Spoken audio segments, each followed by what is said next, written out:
Welcome to Season 3 of the Armchair Athletes on CMRU.ca. We're here to talk the four major American sports leagues. Your favorite sports show on CMRU.ca, hosted by Terrell, Taylor, Clayton, and Will. Welcome, everyone, to a new episode of the Armchair Athletes, not on CMRU.ca, with Clayton, Terrell, Taylor, and Will. We've got a guest today, recurring guest Truman, claims he's an Armchair Athletes Hall of Famer. I mean, like Terrell said before the show, if there's anyone, I guess, that could have that claim, I guess it's Truman. Yeah, the Except guy for came us to my four. door. So. Sorry, what? The guy came to my door, and he's like, "You're going to Canton," and I'm like, "Okay." Damn, what an honor. I won't remember anything after it, but Yeah. There might a be. very small group, an elite number of people in that At room. least, Right there. at least you're the first. Yeah. If you're the last two, then oh well. But that's okay. Where are we starting today? I'm thinking hockey. Ever get NFL out of the way quick? Okay, sure. That's true. There's not a ton to talk about. Yeah. Really, I think the main thing is just the schedule releases. We can kind of go through everybody and talk about. I think in order of most to least difficult for us, it goes Steelers, Packers, Patriots, Seahawks. So, I mean, Taylor, if you want to take it away, your Steelers, I think, have one of the hardest schedules in all of football next season. At least the second half. Yeah. First half, I'm not so worried about. Oh, I'm not as worried about. I gotta see if I can find it here. 1 second. Here we go. Yeah, so we play like Falcons, which should hopefully be a win, and then Broncos, Chargers, hopefully 2 wins. Colts, I think so. Cowboys are either going to blow us out or we'll win. Raiders should hopefully be a win. Jets should be a win. Giants should be a win. So that's the first 8 weeks. So I think the worst we do there is 6-2, I think, is probably a safe bet. Second half of the season, we win week 10 because we have our week 9 bye, I think. And then we go in a rough stretch. We play Ravens, which is tough always. Browns, which could be tough. Bengals could be tough. Browns again could be tough. Then Eagles, Ravens, Chiefs, Bengals. So second half of the season is looking to be a bit of a gauntlet. If we can win 2 out of the second half of the season, then we finish like 10-6. That's honestly, or whatever, 11-6 or whatever it is. I'd be pretty happy with that. So the starting of the season should be okay, but I can't be overly optimistic because it's a really easy start to the schedule. I think the second half is probably the hardest in the NFL. So, but I'm excited. I think this year, as long as we get off to a hot start and we don't get too many injuries, or if any at all, in the starting half of the season, that by our bye week in week 8, we'll hopefully have some good chemistry going. And then the second half of the season, fingers crossed, we'll win a couple games out of the second half. I don't expect much, but maybe we'll see how it goes. Yeah. It's the one thing that I was looking at, and it's the same thing with the Bears, is that there's no divisional games for you guys until week 11. Yeah, it's all which is weird. It's just the rest of the season, and then I don't know. Yeah, it's just weird how our schedule works too. Like we don't play Tennessee at all. There's a few teams we don't play. Yeah, I don't know. It's interesting for sure. Play Browns 2 out of 3 weeks in a row. But yeah, I don't know. Christmas, which is kind of interesting. Steelers haven't had a Christmas game in a while. That one's against the Chiefs too, right? Yeah. So that'll be interesting. That'll be a good game, hopefully. Yeah. Yeah. So I'm excited. Hopefully this year we have a good year. But again, it could all go horribly wrong. So who knows? As long as we don't lose every game in the second half, I think we'll be okay.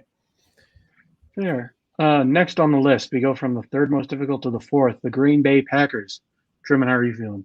Honestly, pretty good. Team had, arguably the best offseason free agency wise. I think a lot of people felt like Green Bay won that day. And I'm super excited about this year. Last year, I was like, the Packers are going to be terrible. Like, I have to adjust to this.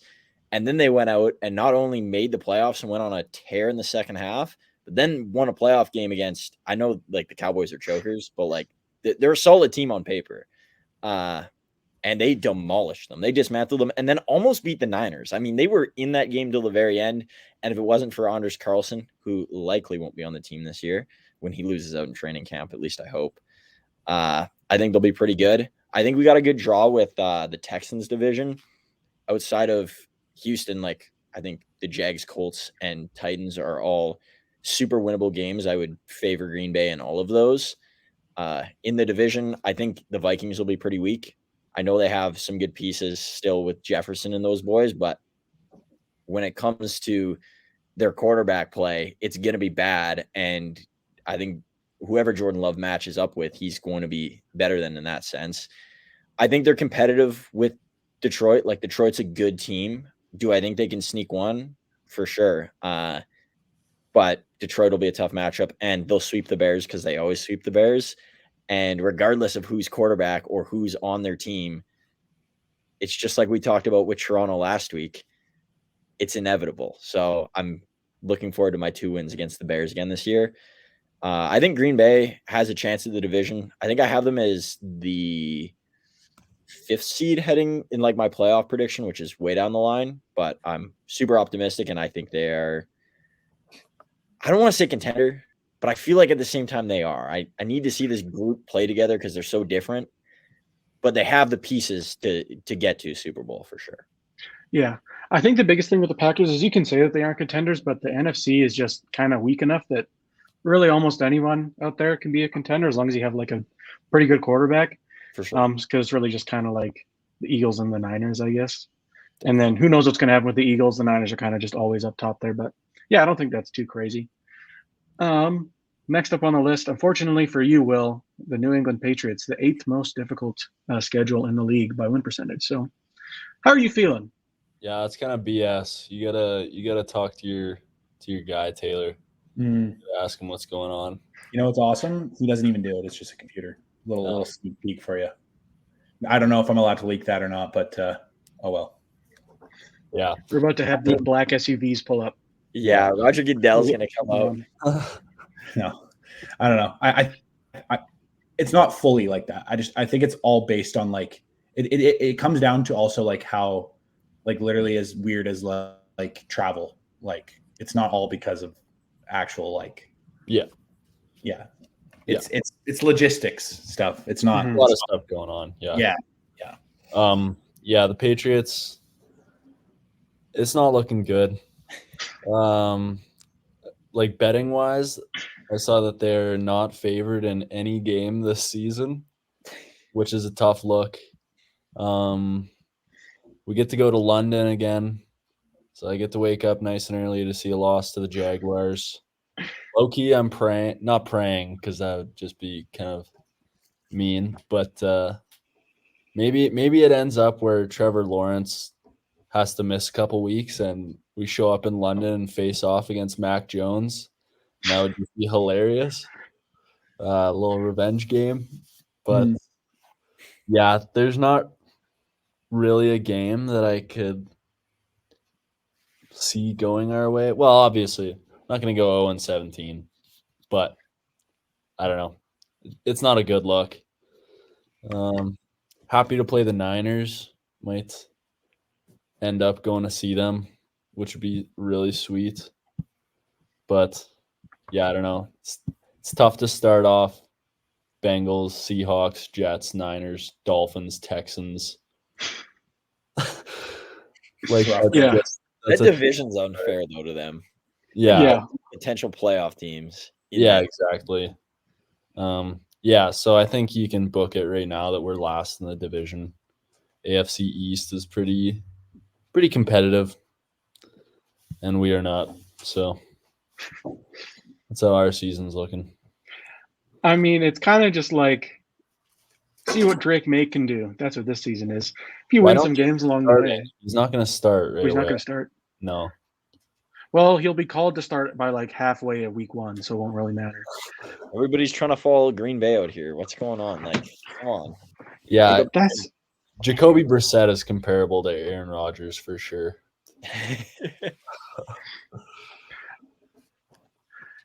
And now Clayton and I, we get to sit nice and happy down here 25th on this list with a 488 win percentage. Just to not make the playoffs is crazy. Well, listen, the Seahawks are masters of playing down to their competition. So their 25th worst is really like the first hardest in the entire league. Do you? I mean, do you you Give me a have, sec here. I'm gonna pull up the schedule and I'll go through and say which ones I think are wins. I have a question. Do you? Anybody know what the strengths of schedule were for our teams last year? I have no idea. I Good can look it up question. quick. Seattle was probably near the top. Like that was a crazy stretch, and that was going into the season last year. Terrell, we said it was going to be a tough schedule. We knew going in. Yeah, I'm interested to see what the Seattle's was last year compared to this year. Yeah, last year's was a tough one. So they had like that 5-game stretch where it was Eagles or 4, where it was Eagles, Niners twice, and then Cowboys as well, who they lost to. Yeah, they finished the season with the 10th hardest schedule, looks like, sitting right around the 49ers, Giants, Panthers. Okay. So yeah, they were like top 10-ish. But that was like end of the season, like actual results playing, not like preseason based on the season before. Right. Yeah. But Clayton, do you say you had the schedule pulled up to look at? Yeah, so Okay. Tell us which games are wins and then which are like notable games. I'll give you wins, losses, and then in between. Sure. Notable games, sure, too. Week 1 against Denver, I think that's a win. I don't care for Denver's quarterback situation. We talked about last week when Hunter was on the show. Sorry, Will. I think week 2 is a win for Seattle against New England. It's fair. I would book that in too. Yeah, I'd lock it. Week 3 against the Dolphins, I think that's a loss. Week 4 against the Lions. This is a notable game, and I'm in between on this one. I get that the Lions are a good team. Seattle's beat them the last 2 years in Detroit. They play them on Monday Night Football. I think that's a notable game. So I'll go in between on that one. Giants should be a win. 49ers, probably a loss. Falcons should be a win, I think. Bills, I'm not sure. I'm in between on. I don't know how to feel about the Bills going into this season. Terrell, unless you have a different opinion on any of those so far. Yeah, I'll go through. I think I agree with pretty much everything you said. The Lions, I'm tough, just because they are always good. But again, the Seahawks have beat them the last 2 seasons. There has been a lot of change in Seattle, so who knows how that's going to go. But if we're basing it off, the past a little bit, then yeah, I can agree with that. But with Buffalo, they have Josh Allen, and that's kind of like that's enough of a reason for them to win on its own. But I could see, their defense not being as good as it was, and the receiver core not being ideal. I would just have a hard time believing that Josh Allen can't kind of will that team to victory against Seattle. The Rams, I'm in between on both games, just because they seem to be close going into this season, but the Rams usually end up winning at least one against Seattle. Then we got the bye. 49ers again. I want Seattle to take a win from the 49ers this year. I don't think it's going to happen, though. I think Seattle's lost the last 5 games against San Francisco, including playoffs. Cardinals, I think that should be a win. Jets, I think it should be a win, if we're being honest. I'm still not high on the Jets. Why? Oh, true. They have Truman- Aaron bleeping Rodgers. That's all I will say. Hey, you can swear we're not live on this one. I know, but that's how Stephen A says it. So we got to keep it that way. Talked about Also, the if my Cardinals. mom or my dad ever watches this, I don't want them to lose their mind. Talked about the Cardinals. The Packers, I think it'll be Green Bay winning that game, being honest here. Vikings, I think Seattle should win that game. I don't feel good about Minnesota going into this season. The Bears, I still think Seattle should win that game. And we talked about the Rams game. So I think there's a lot of wins on that schedule and then some games that are in between. It's going to depend on, I think, how they do in the division this year. against the Cardinals, the Rams, the Niners. So Okay. Why? It's Can we go back to the Jets? You're not feeling the Jets this season? no, Why? the Jets to me are the like how Truman talked about earlier, them being inevitable. For whatever reason, man, the Jets have had bad luck the last few seasons, and I don't know. I just have a bad feeling. I don't know what it is. I just don't have a good feeling about the Jets going into this year. I think on paper they look like a team that could win the AFC East. I think, yeah, on paper, I you agree. said that last year too is the issue. That's true, but I really don't see a, like, not obviously knock on wood, but that was a catastrophic, like, season-changing injury 5 minutes into the game. But you say you didn't see it coming last year, but now we're a year later, and Aaron Rodgers coming off a torn Achilles. Like, I'm taking Aaron Rodgers off a torn Achilles over Zach Wilson. I'm taking Aaron Rodgers without legs over Zach Wilson. Like, you could cut his legs off. That's a very low bar. I think that's also like We're taking Bo Nix over Zach Wilson. The Denver Broncos are taking Bo Nix over Zach Wilson going into this season. I think there's a lot of teams that would take Aaron Rodgers off a torn Achilles over their quarterback to have. Would you take him in Pittsburgh off a torn Achilles, Taylor? Yeah. Kenny Pickett or Aaron Rodgers? Oh yeah. Okay. I thought you were talking about this year, like Wilson and Fields. I think I would maybe take Rodgers over Wilson if we're only going to get him for a year, anyways. Right? Like, if that's the way that it's going to pan out, and we're going to get Wilson on like a loan for a year until Fields kind of figures himself out, is what I'm thinking is going to happen. Then yes. If it's going to be like they're both going to sign long term, then I would rather take the younger bet and go for Wilson probably. Also, why do you have a Jets hat on? What the hell is that? Yeah, go Jets, baby. Where I don't know. I bought it for like $4. A long time ago. That's an overpay. Christian Hackenberg days. ooh, That's a deep cut. But no, I think the Jets are legit. I also think their defensive line is like nasty with like Jermaine Johnson and obviously Quentin Williams, Bryce Huff, and then they drafted Will McDonald last year, who like didn't do anything. Didn't do anything. So maybe like there's a coming out party there. I don't know. And then they got Hassan Reddick as well. Like I think they could be very good. To apply some nasty pressure. My issue with the Jets is still keeping Aaron Rodgers upright, and obviously they took a tackle, but that's going to be the most important thing. And if something does happen to him, they're kind of hooped again. And I just think that betting on a team with a quarterback approaching 40 off an injury like that is just, it's risky to do. And I will say, if everyone stays healthy, I do completely agree. I think the Jets are a very good team, but it's just that's such a huge if, especially given everything that's happened with him last season. So I don't necessarily disagree with what you guys are saying. I think there's just a big like asterisk next to everything on that. Yeah. But there is agree with that. It's like the Clippers in the NBA. It all comes down to health. And you're going to say that every season. Yeah. So I don't know. Looking at this schedule, my expectations is if the Seahawks can hit double-digit wins, though, I would be shocked. I think 9-8 is achievable, but that is like where kind of like that would be the higher end of everything. Because if you look at it, like 1, 2, 3, 4, 5, 6, 7, 8, 9, and those are the games against the Broncos, Pats, Giants, Rams, Cardinals, Vikings, Bears.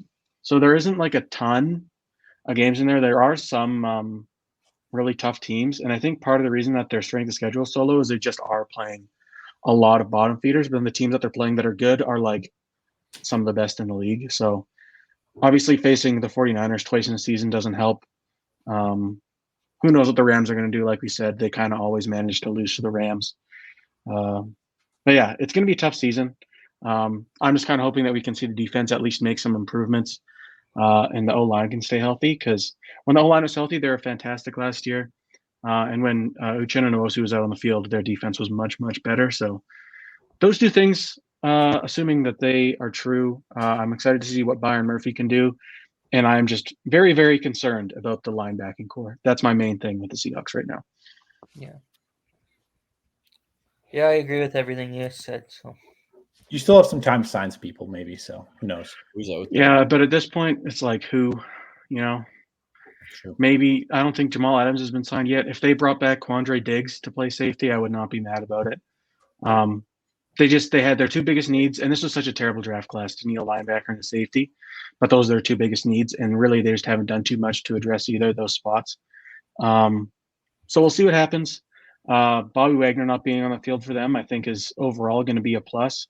I'm happy that I can no longer have to delude myself into watching him and convincing myself that he's good at football, because, man, he's bad athletically, and he cannot cover anyone to save his life. So it's the retirement home down there in Washington, and I wish him the best. But, yeah, I'm glad he's not on my team anymore. That team's going to be a disaster in Washington. Washington? Oh, it's They're terrible. the biggest joke of a team. Like, really. I think they're terrible. And I I'm feel with so you on bad. Jaden Daniels all the way, Terrell. I see the same exact things that you do. I don't know how he's going to make it work. I feel bad for Terry McLaurin. That guy's way too good for a team like that. Yeah. In my opinion. He go to another team. That was someone like I thought the Bills would maybe try and get. Well, we got Curtis Samuel, I guess. Yeah. That's exactly the same. I just feel bad for that guy. That was another guy I was hoping maybe the Steelers would throw in a bid for, because I think he's such a good receiver, just has never had a quarterback. Yeah. That, like, if he goes to any other team, he's nuts. Mm-hmm. I also saw that the Steelers were looking at potentially signing Michael Thomas, which is kind of funny because he sucks now, but. What? He is, he's another guy. If he can stay healthy, he'll be fantastic. But, man, does he not stay healthy. So yeah. And I don't know. It'll be interesting to see what happens with those guys as free agents talking to teams where they're going to go. I don't know. There's a couple teams that could use a Michael Thomas, to be honest, if he stays healthy. Which is the biggest if of all time, unfortunately. If you sign him to a really, like, non-scary deal, then sure, but it's like whatever. Yeah. Yeah. Who knows? And then if you maybe get a V2 of Michael Thomas 5 years ago, then perfect, but I doubt it. Probably not going to happen. People are going to forget in history how good he was in that year. I don't care. Oh, yeah. Old nicknames and stuff with the slam. It's not. Yeah. I was going to say, it's not people are going to. They already have. Yeah. The slam boy stuff is so overplayed. He was, like, fantastic when he was in New Orleans at his peak. Yeah. Yeah. Overhated. Agreed.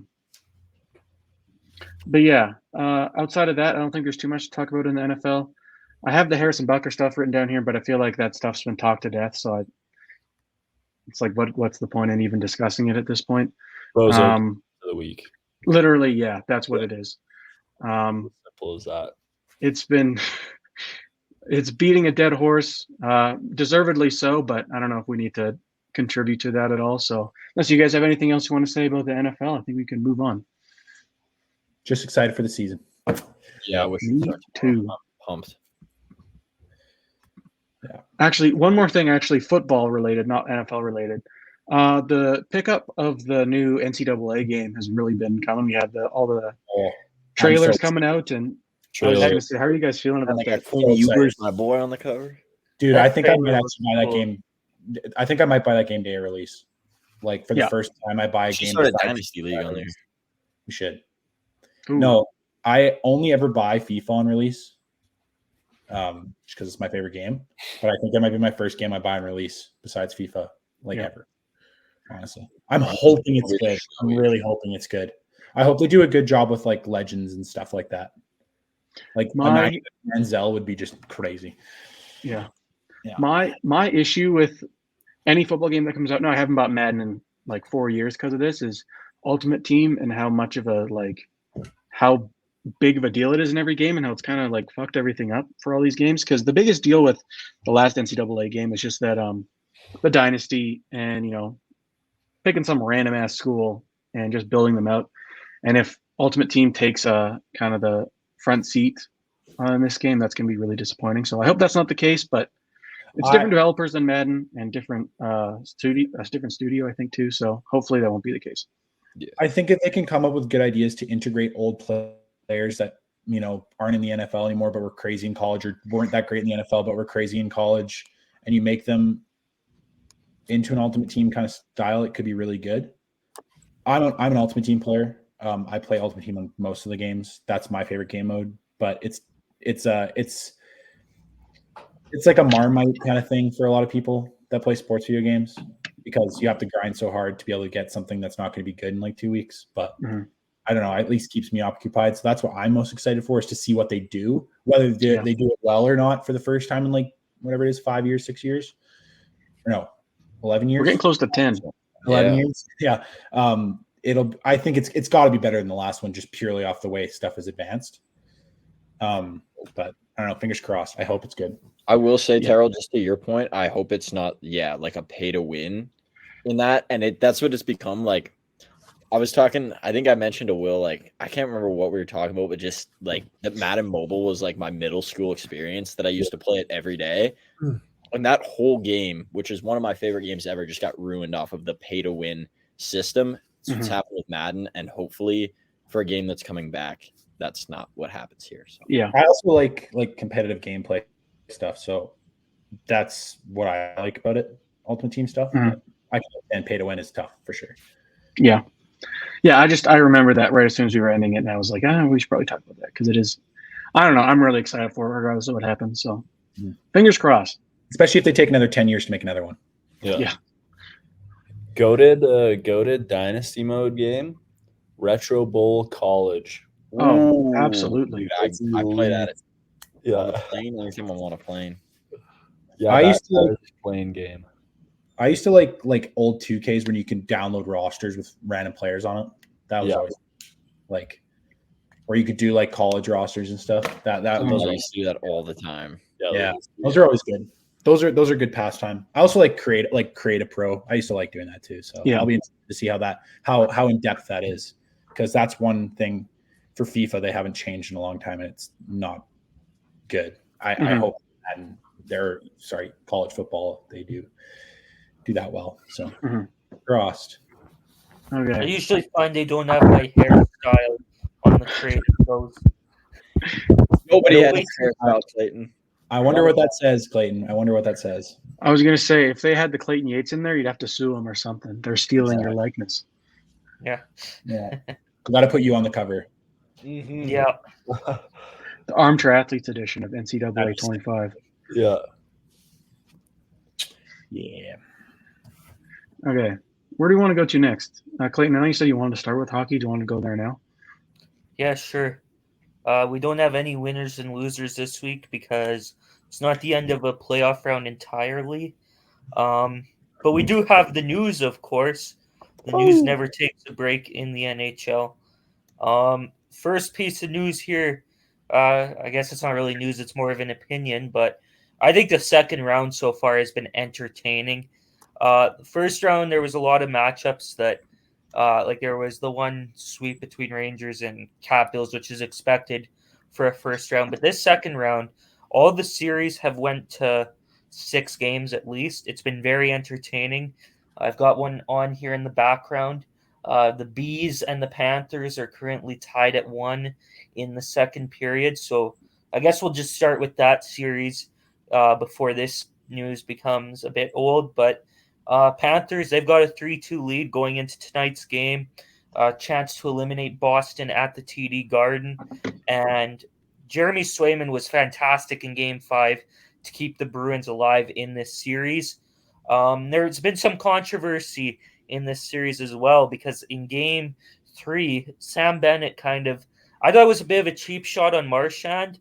No, it was a cheap shot, but at the same time too, Marchand knows better than anybody that that's part of the playoffs. Is you gotta battle through that. And I think I'm not sure if Marchand made this comment exactly, but I think I heard it elsewhere. Maybe that part of playoffs is beating up the opponent.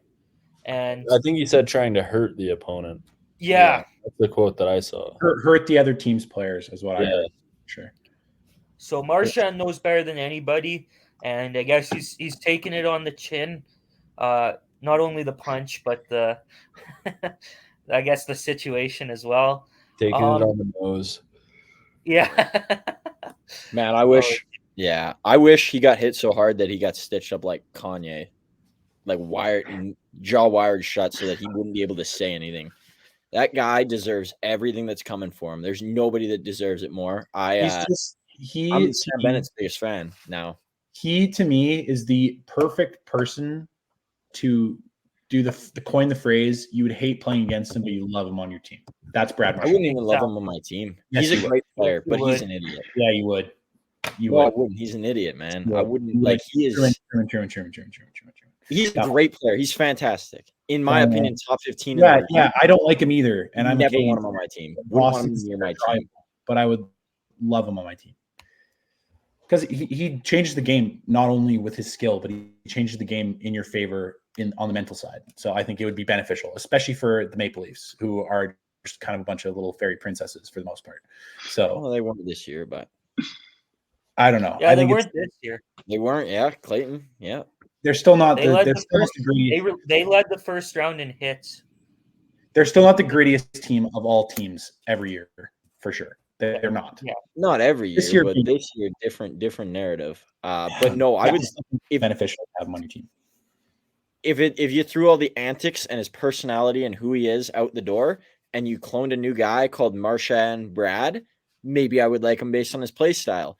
But he's trying to end people's careers night in and night out. I don't want someone in my organization like that. I mean, he's going to be Hall of Famer, so he obviously did something right. Yeah, he did. He's a great player, but he tries to end people's careers night in and night out. That's fair. My perspective is it's fun to cheer for the bad guys, so I'd love them on my team.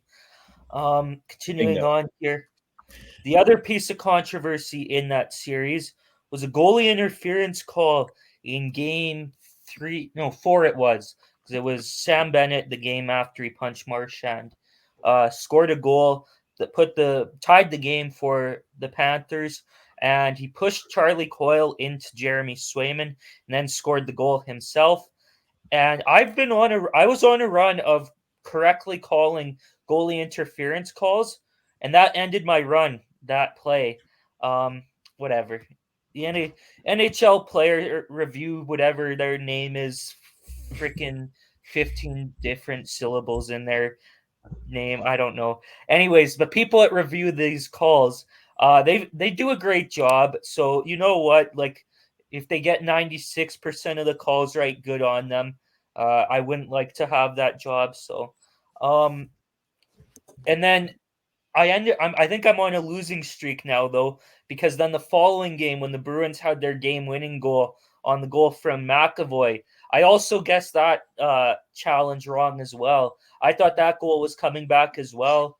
I guess I should have talked about the Panthers one at first. Even though Bennett didn't make contact with Swayman, I thought it was calling back or going to get called back. There was one years ago, and coincidentally enough, it was Marchand who did it. I remember he pushed, I think it was TJ Brody into the Flames goalie at the time. I forget who it was. It was probably David Riddick.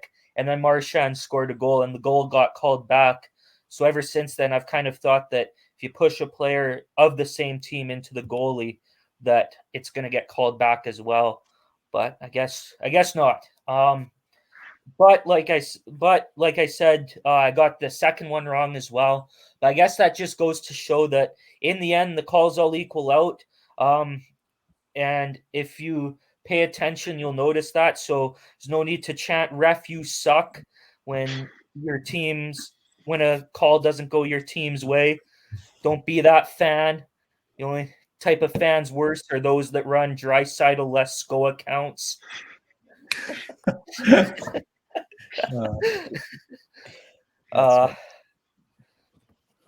Anyways, we're gonna keep going here. Unless Truman, you got anything to comment on the Bruins series? I think it's been very good so far. It's kind of a goalie duel as well between Swayman and Bobrovsky, I think. Yeah, I hope the Bruins lose. I'll leave it at that. Yeah. Continuing on here, we'll talk the other Eastern Conference series, which ended last night as the New York Rangers eliminated the Carolina Hurricanes 4-2. And the Rangers have advanced to the Eastern Conference Finals. Now, I want to talk on the positive side of this series first, the New York Rangers. They've blown my expectations out of the water. I think I've said that now for the last few weeks going into the playoffs. It's been as good as I think it could get for the Rangers. Maybe they could have closed this one out in 4 or 5. I thought their effort in Game 5, I guess, was a bit pitiful. I thought they were, after that second loss against Carolina, I thought Carolina was going to be on its way back. I thought we were going to see a reverse sweep in these playoffs, and I think if that had happened, Rangers fans, you're lucky, because I was going to shred the Rangers if they ended up losing that series. But we'll continue talking about the Rangers here. I don't know if you guys have seen, but the parallels to 1994 for the Rangers are crazy right now. Have you guys seen those? No. So the Rangers won the Stanley Cup in 1994. They won the President's Trophy that year, which they did this year. They went 7-0 to start the playoffs, which they did this year. And the New York Knicks made it to the NBA Finals that year. Knicks are having a very good season as well. And I mean, a lot of parallels to 94 for the Rangers. I guess the next part of this is when they play the Vancouver Canucks in the Stanley Cup Final. Yeah. Also, Chris Kreider, I guess, playing the role of Mark Messier here with a hat trick to send the Rangers to the Eastern Conference Finals, similar to Messier's hat trick in Game 6 against the Devils of the 94 playoff run, which forced the Game 7. It's a famous hat trick, but I'm going to be honest, guys, it's got to be the most overrated hat trick in NHL history, because he said... So the big deal that people make about this hat trick is that he said before the game that the Rangers will force a Game 7. And then he forced a hat trick and everybody got a hat trick and everybody went nuts. But my thing is, like, what was he supposed to say? No, we're going to lose. Like, no.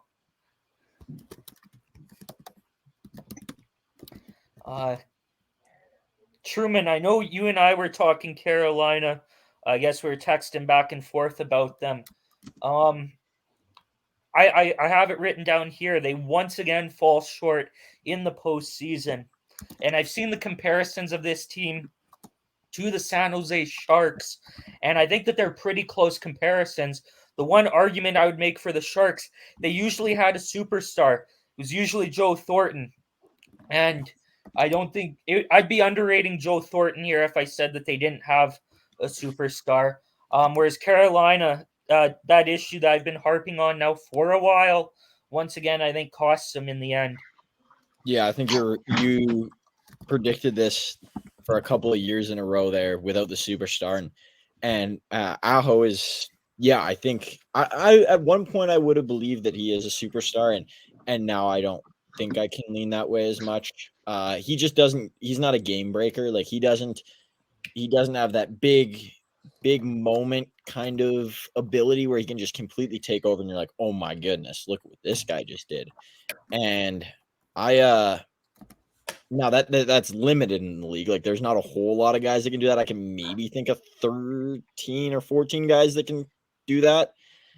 But at the end of the day, when you're where Carolina is, you need that because that's the only thing that they're missing. And the goaltending, I mean, they should have started Freddie. I don't think you can trust Freddie at this point. Well, it's just injury based. And it's not that Freddie's not a good goalie, but he just gets injured and then it takes him out of his rhythm. And there's a lot of things. So I do think they need more of a consistent person in that net at all times. I thought Freddie costed them Game 6 yesterday. There was the one Kreider goal that should not have gone into that net. I think it was the wraparound goal. And I think that was the one that started the comeback for the Rangers. Like, if he doesn't give up that goal, I think we're looking at a Game 7 here. Okay. Yeah, you're right. Okay, yeah. Okay, I'm going to be unbiased because Freddie is my favorite goalie, as I've said before. Freddie is not good in big games, like at all. Historically, he's a choker. And so, yeah, he kind of did that again. Do I think he's a bad goalie? No. I do still think he's good. He's not, that consistent person. And you're right on that, Clayton. But like you said that he can't win in big games. And I don't think he's the guy to take you to the cup. No, as much as it hurts me to say that. Yeah. Because I've always been on the Freddie hype train as my guy, and unfortunately that hype train has probably come to an end. He's still my favorite goalie in the league right now. But yeah, I do think though they need to get rid of Aho. I don't know who you get. I said to Clayton, Did I not tell you when that contract was signed it was a bad deal? I think you did. You probably he's did. he's not a $9.75 million player. There's better use for that money. To some of the bad $9 million deals like Seth Jones and Darnell Nurse, I think it's actually not bad. But in terms of like when you pay a guy that much, you're wanting him to be a guy that can lead you to the promised land, and I don't think he has that ability. I'd be interested to see if they can swing a trade with Ottawa and put one of those two, whether it's Timmy Stu or it's Kachuk, put one of those two in a position to be that guy, because I think both of those guys have a chance to do that, and Ottawa needs fresh faces. Like they just need to trade one of the big dogs. I think Tim Stützle could be just like Aho, though. I don't see him as like a super game breaker compared to Aho. I think he just doesn't give an opportunity. I think Stützle is a different player. I think he's closer to an Elias Pettersson type. But he's more of a scorer, you know what I mean? Aho's more of a two-way player. I threw a name at you. I don't know if you opened the text here or not, but I had thrown a name, and I have it written down here. What about Leon Draisaitl? Oh, my. If Edmonton, which they're about to, they're going to lose next game. If Edmonton goes out, they have to make a decision now on what they're going to do with Leon Draisaitl, because if he goes to the open market next year, if they do not sign him before July 1st, 2025, he is going to get the bag from someone. Yeah, he's leaving for sure. He can't win at Edmonton. Now, I did see a thing today that said that Ken Holland might be on his way out, so their franchise actually might be saved. Because when he's gone, they'll get a fresh face in there, and hopefully he can swing things for them. But you know who their fresh face is going to be? Who? It's going to be Keith Gretzky, because he's the assistant GM. No. Yeah, it will. I would hope they wouldn't be dumb enough to do that. But. They would, 100%. You don't think Daryl Cates is more of a fanboy than an owner? And he is. But he will put Keith Gretzky in that role, and nothing will change. Although, from what I've heard, Keith Gretzky does most of the scouting for the Oilers in the past few years, and they've actually done an okay job. They haven't been great. They've hit on some picks. I think he was the one that wanted Bouchard, I think, which hindsight, great pick. I'd say that's also another huge. I guess we should probably just move on to Edmonton right now while we're the final point I want to make on Carolina. Dmitry Orlov's not a $7.75 million player. I think they need to trade him. And Carolina has three key players. They're going to become free agents this offseason. Brett Pesce, Jake Gensel, and Teuvo Teravainen. And Nashis. Did you say Nashis? Is Nashis an RFA? Well, they said they're not going to I saw a thing today, whether it's true or not, that they're not going to re-sign Nashis or Pesce, apparently. They're going to be aggressive with Gensel. Whether that's true or not, who knows? But you know where I think Pesce's going to go? Toronto? Yep. I do too. I think he'd be a great add for the Leafs. Great defensive player. The last point I wanted to make about Carolina, and I just remembered this now. I didn't write it down. Do you think Rod Brind'Amour goes back to Carolina next year? Well, I'd hope so for Carolina's sake. He's a great coach. He's a good coach, but I say this all the time on this show. Every coach in the NHL has a shelf life, whether it's 10 years like John Cooper or it's 2 years like Darryl Sutter. You can get great results, and then you can be the Jack Adams winner, and the next season you're looking for a job once again. It's the way it goes in the NHL. I would not be surprised if Rod Brindamore does not get re-signed by Carolina, and I don't know if it's the worst thing for them because Brindamore's been there now for a number of years, and they've been a good team under him, but they haven't, like I said, they haven't done it yet. And they've been to the Eastern Conference Finals twice. They got swept both times. Now you have this loss this year to the Rangers, and I get that Carolina put up a fight in that series. They came back from down 3-0 to make it a 3-2 series. They made it close, but they also shouldn't have been down 3-0 to start it off. Yeah, I think it's either him or Aho. One of the two of them will not be there next year. I do. I think that's how it will look. I actually probably agree with what you just said there. So, now we'll talk Oilers. We had already kind of briefly started talking them, but they're currently down 3-2 against the Vancouver Canucks. That's been a very exciting series. Yesterday's game was very good. Vancouver scored with around 30 seconds left. It was JT Miller who put the Canucks up 3-2 in that game. They hung on for the win. And I think a huge reason why Edmonton's down in this series because Connor McDavid is in a slump right now, has 1 assist through his last 3 games. That's why they're down in the series, but I think it shows more problems on that team because, like we've been saying all year long, Truman, the depth is an issue on this team. The defense is an issue. And right now, if Edmonton gets eliminated on Saturday, what we've been saying all year long is going to be officially true. Yeah, and it should be. I'm fine with anybody who's in the playoffs right now winning the cup, deservedly so. Top to bottom, I get Colorado and the goalie thing. But they're great offensively and they're deep.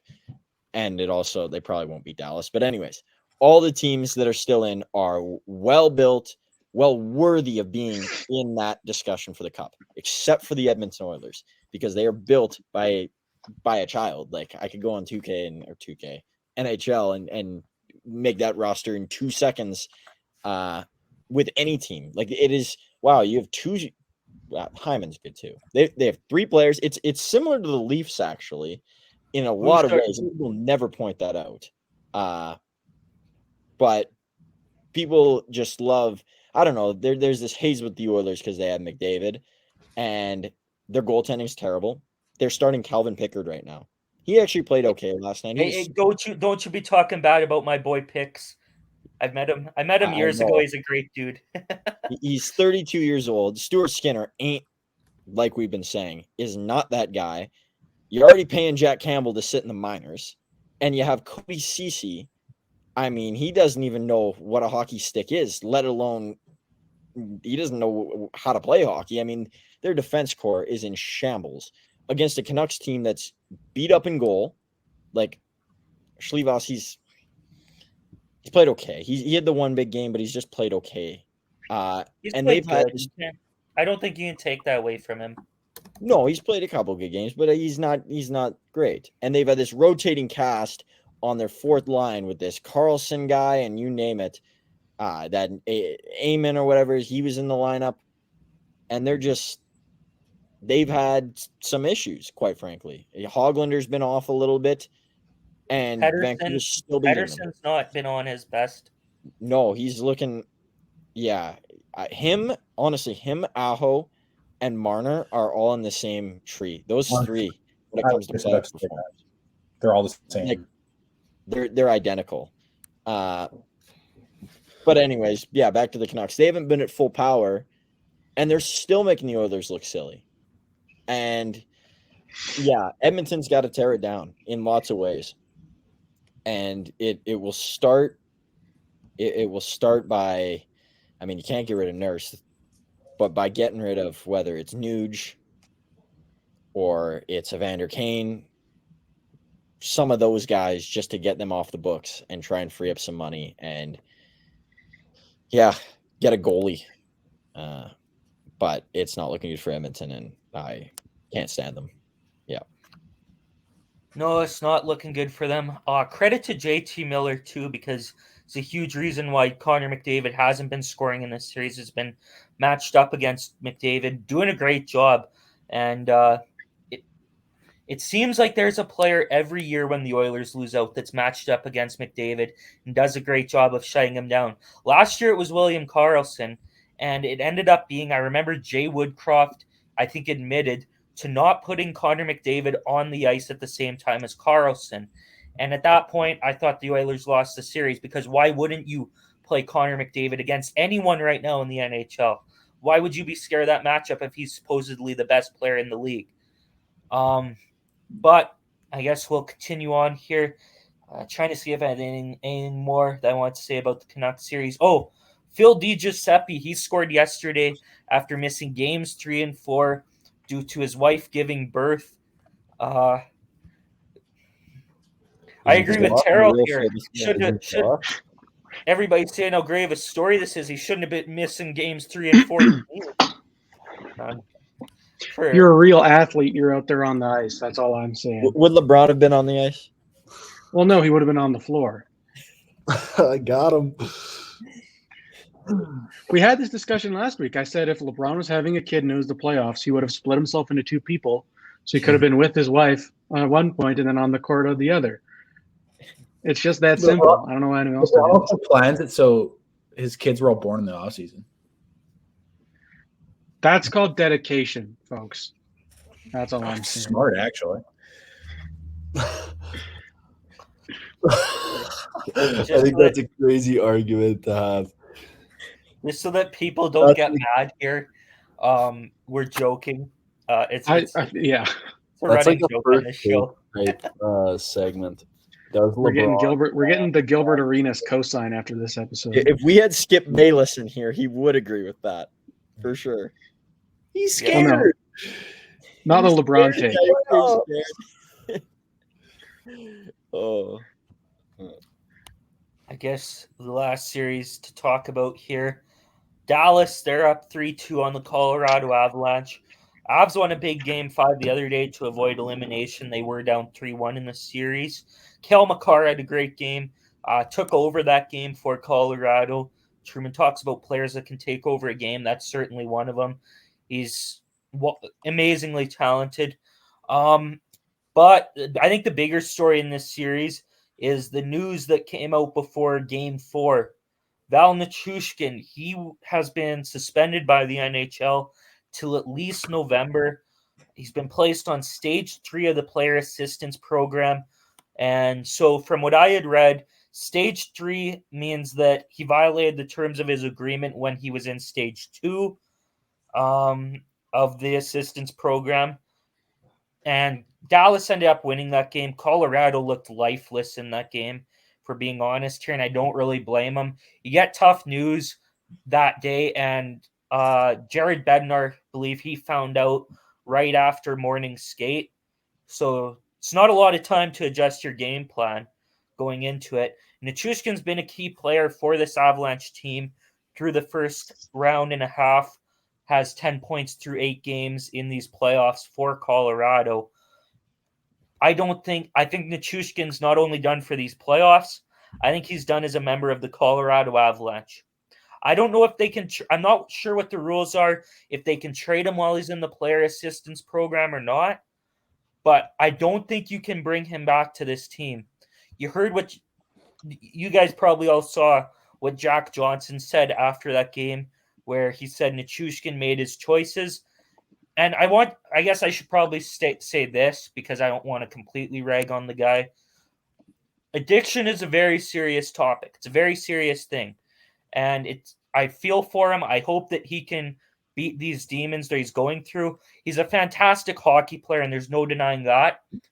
But I don't think that you can ask the players on that Avalanche team for a 3rd straight year to put their trust into Nichushkin after what has happened the last 2 years. Yeah, Clayton couldn't have said it better. I was actually going to say that, but good thinking. Yeah, with the addiction part, it's tough. He probably will be on the Shanghai Sharks next. As much as that's a joke, he probably won't be in the NHL again. So, unfortunately for him, because of the struggles that he's had, but NHL teams aren't.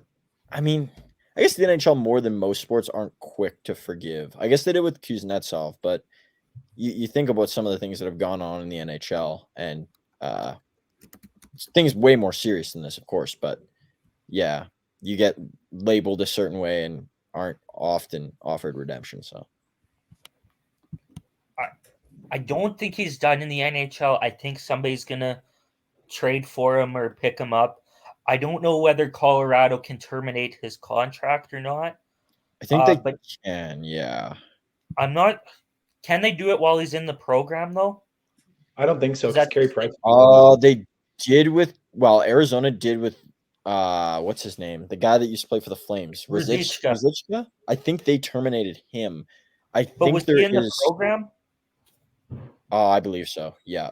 Okay. Because of that video that was on his Instagram story. Athletes and Instagram stories, man. Bad combination. But Yeah. Jamal Murray. that's what I was thinking about. Or any Antonio Brown live. Oh boy. Antonio Brown Snapchat story. Yikes.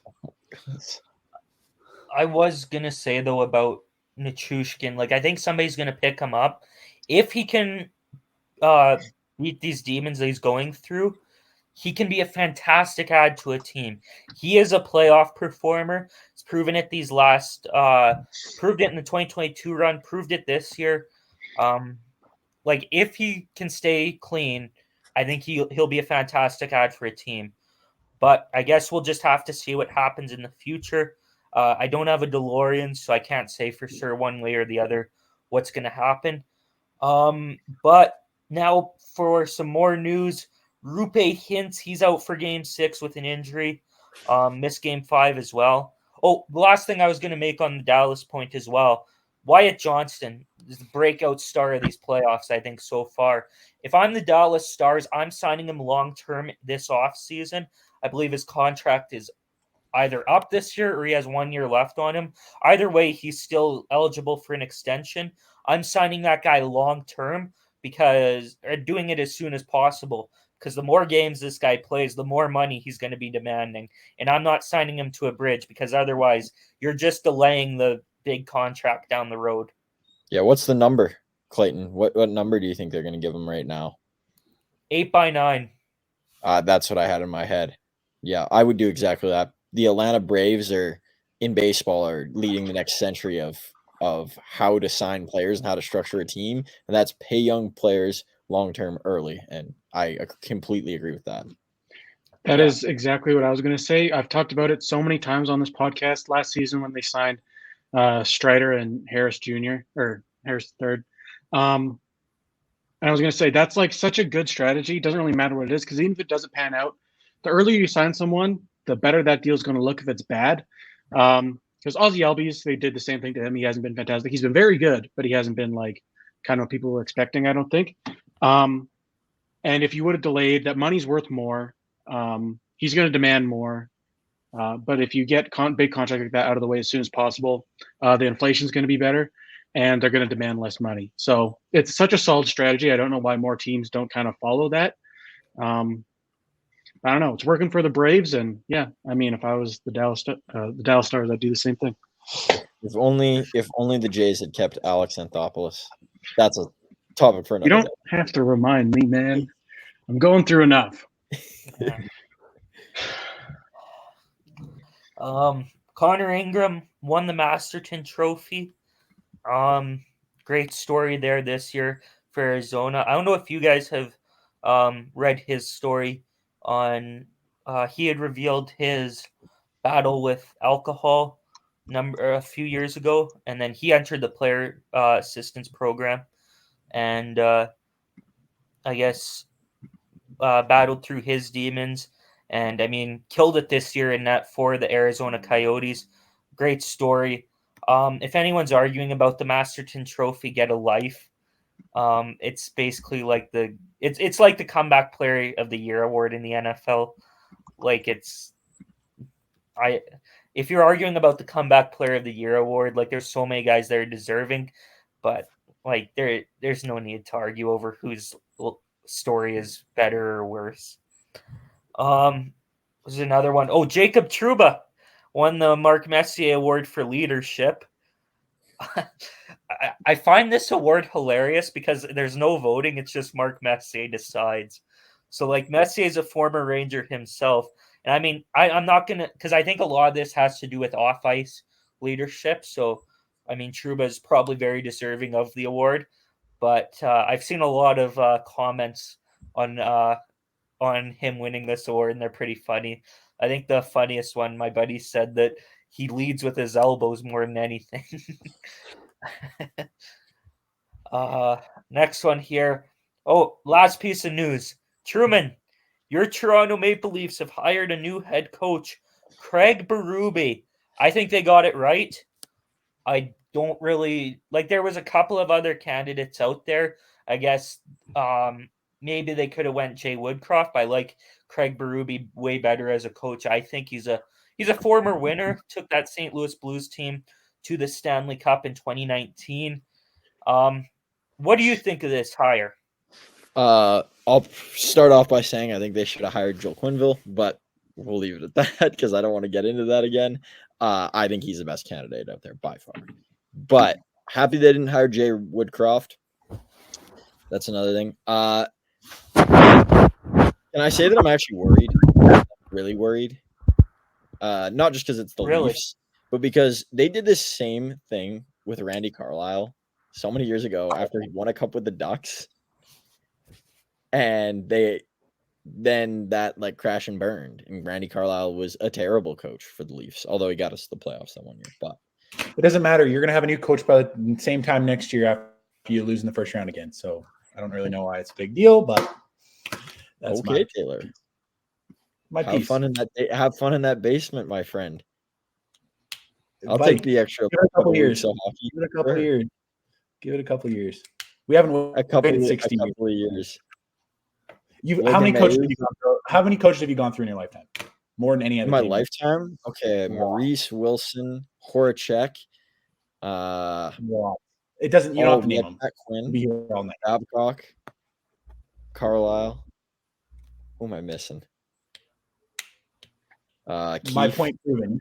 You guys go through 9 on a weekend, so I wouldn't worry about it. It doesn't really matter if you hire a bad coach because you guys, it's never the coach's problem. It's your structure. No, you guys still play the game. I agree with that. But it just does worry me with.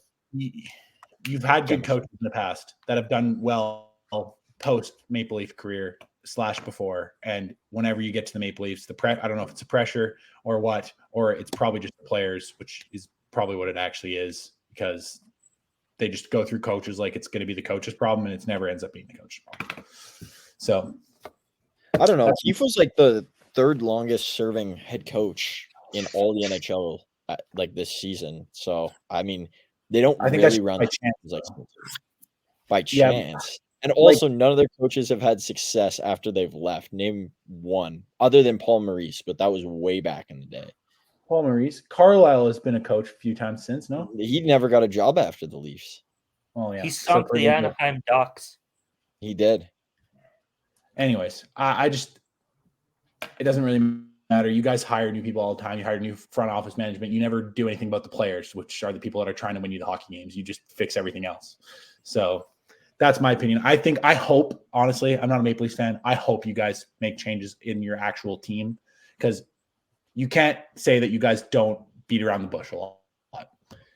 You've kept your core for too long. I mean, if you look at it in a small sample size, the core 4 or core 5, then yeah, it's the same couple of guys rotating cast each year. But every team has like changed. Like Bobby McMahon, he wasn't on the team. Like Bertuzzi and Domi and some of those rotational pieces, those are always switching. But in terms of a big move, they need to make a big move and switch up the main characters. But the background has always been changing for the most part. I don't know. In my opinion, I just don't think that's always the way to go. I think it's never usually the coach's fault. I can understand some of the GM hires because that makes sense, but the coach has to deal with what he's given with. That's in any sport. I mean, yes, there's bad coaches, but for the most part, it's usually what the situation is. I don't know. That's my opinion, but maybe he'll be good. Who knows? But it just seems like Toronto Maple Leafs in the past, since I've watched hockey, they go through a lot of coaches and management. I will say though, this is a different kind of hire though than Keefe was. Keefe came up through the system. He coached the Marlies, did he not? Yeah, they I'm won not. I almost said Memorial Cup. They won the Calder Cup. Him and Dubas on that team. They built it from the ground up. Yeah. But I know Berube's former Stanley Cup champion, as was Babcock, I guess. But I was never a big Mike Babcock guy. I thought as much as he helped Detroit, I guess you could maybe say, in winning the 2008 Stanley Cup, huge reason for their demise as well. Yeah, I was a Babcock guy initially. Obviously, towards the end, I was like, "Hey, I understand why he's out." At the start, I was enamored with the hire, but Yeah. Yeah. I guess we'll just see. Time will tell. I guess maybe one last rant I want to make. There's some people in the Vegas media that are saying that we should trade for Mitch Marner. No. We'll give you. Got to give us Shea Theodore 4 first-round picks, and I'm not giving Shea Hurdle. Theodore in this trade. I know that I wasn't a big fan of how Theodore played in the first round.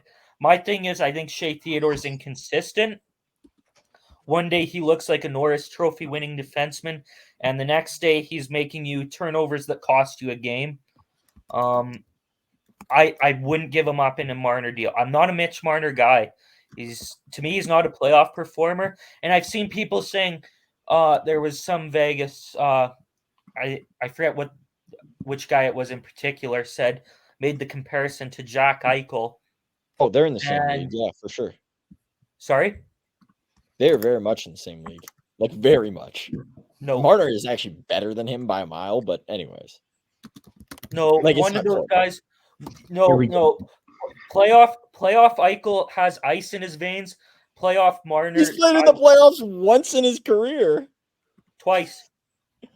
Oh, Marner's played Hey, playoffs golf 8 is nuts, though. times. Wow. I'll throw a stat at you, Truman. Fastest American-born player to 30 career playoff points. That includes your little darling Austin Matthews, who's got how many Rocket Richard trophies and is a I don't future care Hall of about. Famer? Get that regular season stuff out of here. They don't throw parades for Hart trophies. They throw parades for Stanley Cups. Yeah, but guess what? He won't sniff the Hall of Fame, so that's all that matters. Oh, big He deal. won't sniff it. He'll be buying a ticket to see Austin Matthews jersey hanging in the Hall of Fame. So what? I don't know why this has turned into a Matthews discussion. It started off with Marner. It isn't close, Clayton. Who? You're comparing Matthews to Eichel now? I said started off with a Marner to Eichel discussion, and it's not even close. In fact, Marner is way better. That maybe in the regular season. As an overall player, I think you ask 100 GMs and they'd rather have Marner. It's not close. We talked about it on this show. There was a poll on Twitter over the playoffs, and it was, who would you rather have Game 7, Jack Eichel or Austin Matthews? Jack Eichel won that poll. That's ridiculous. Like, and nobody. There was over 1,000 votes. I do not have 1,000 burners on Twitter. I believe you do, because that is crazy.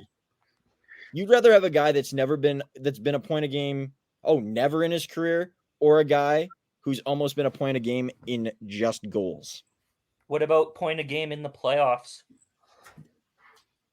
Joel Ward's a point a game in the playoffs, and who is that guy? No, he's not. He actually is. Is he? I'm pretty sure he is. He's close. Close stat. But no, here's my perspective on why the Eichel to Marner thing isn't close in terms of what Mitch Marner being traded to Vegas. Eichel, before he went to Vegas, didn't play a playoff game. Mitch Marner has played how many and has proven he does not have that dog in him. And then I've seen people saying, well, but Jonathan Marchessault might walk in the offseason. We need a replacement for him. Mitch Marner is not a replacement for Jonathan Marchessault. Jonathan Marchessault scores so many big goals for this team and has proven time and again that he has that dog in him. Would you rather have Justin Williams or Rick Nash? Answer it. Justin Williams. or Rick. You would rather have Justin Williams over Rick Nash. Yeah, because he's a winner. Give me a winner 10 Pat times out of Maroon or 10. Rick Nash. That's a different comparison, though, Truman. Pat Maroon's not He's a point winner. per game in the playoffs. I can't believe that you just said you'd rather have Justin Williams over Rick Nash. Oh my goodness. 1 second. I got to find a charger here for my laptop. Oh, we can move on now. Oh no. Yeah, Let's move on. Okay. So, anyways, Eichel is mid. yeah. He is mid. He's playing That's what we golf. needed to hear, Will. Matthews and Eichel are mid. Yeah. At least their handicaps are getting lower and lower by the day. Matthews is actually a stud golfer. People didn't even realize he's amazing. He might be on the course golfing, but he's got a nice piece of jewelry to look at while he's doing it. There we go. Yeah, Matthews can go home to his trophy case. I think Matthews got to go to Turkey to get that hair replacement, though. They don't. Yeah. He looks It's bad. no longer This- Turkey on 3, it's Turkey on 3. Yeah, Okay, this is You went evolved. from Mitch Marner to hair Never mind replacement. golfing. This started off as Jack Eichel versus Mitch Marner in the playoffs, and we're talking about Austin Matthews hair transplants. Okay, let's move on to another sport. Yeah, I was thinking he that just has too. to get the hair transplant straight from Terrell's head. The flow is crazy today, bro. Yeah. He can't touch this. This is all me. Matthews could only Facial win. hair too. We got to get the stash over to him. Mm. Again, listen, he can pay. Like, if he slide me a check, blank check, I'll consider it. But there can't be anything written on that check before I consider it. Like, at the very least. One thing I will say for the NHL before we move on, just a quick little bracket update. Clayton, your brother, still at the top. He's number 1. Taylor. I think he's still perfect. Oh, is he? I haven't looked at his actual bracket. He has 120 total points. Taylor, you're in second with 114. Then we got Fleeter with 111. I've had a massive fall from grace. I think I was second or third the last time we looked. I'm now 9th. I believe that was because the Hurricanes lost. So tough week for me. But yeah, Clayton, your brother's still lighting it up in the bracket. Yeah, he's gotten every winner of the series right so far, and he got a lot of the first round series games correct as well. So. Okay, I think we can move on to the MLB. We can finish off with NBA. I will say, I'll start this off saying Blue Jays boycott still in effect. That team, man, Jesus Christ. They're painful to watch. But we won't start with them. We'll start with some other stuff, just general news in the MLB. The first thing I'd say, the most noteworthy thing, is unfortunate for the Houston Astros. Their reliever, Ronel Blanco, got ejected from the game after getting caught with sticky stuff in his glove. Yeah. What a surprise. It's like that's so tough for them because, I mean, I think the public opinion was maybe starting to turn around a little bit. I mean, at least for me, it was. It's like that was 7 years ago now. Like, I get it.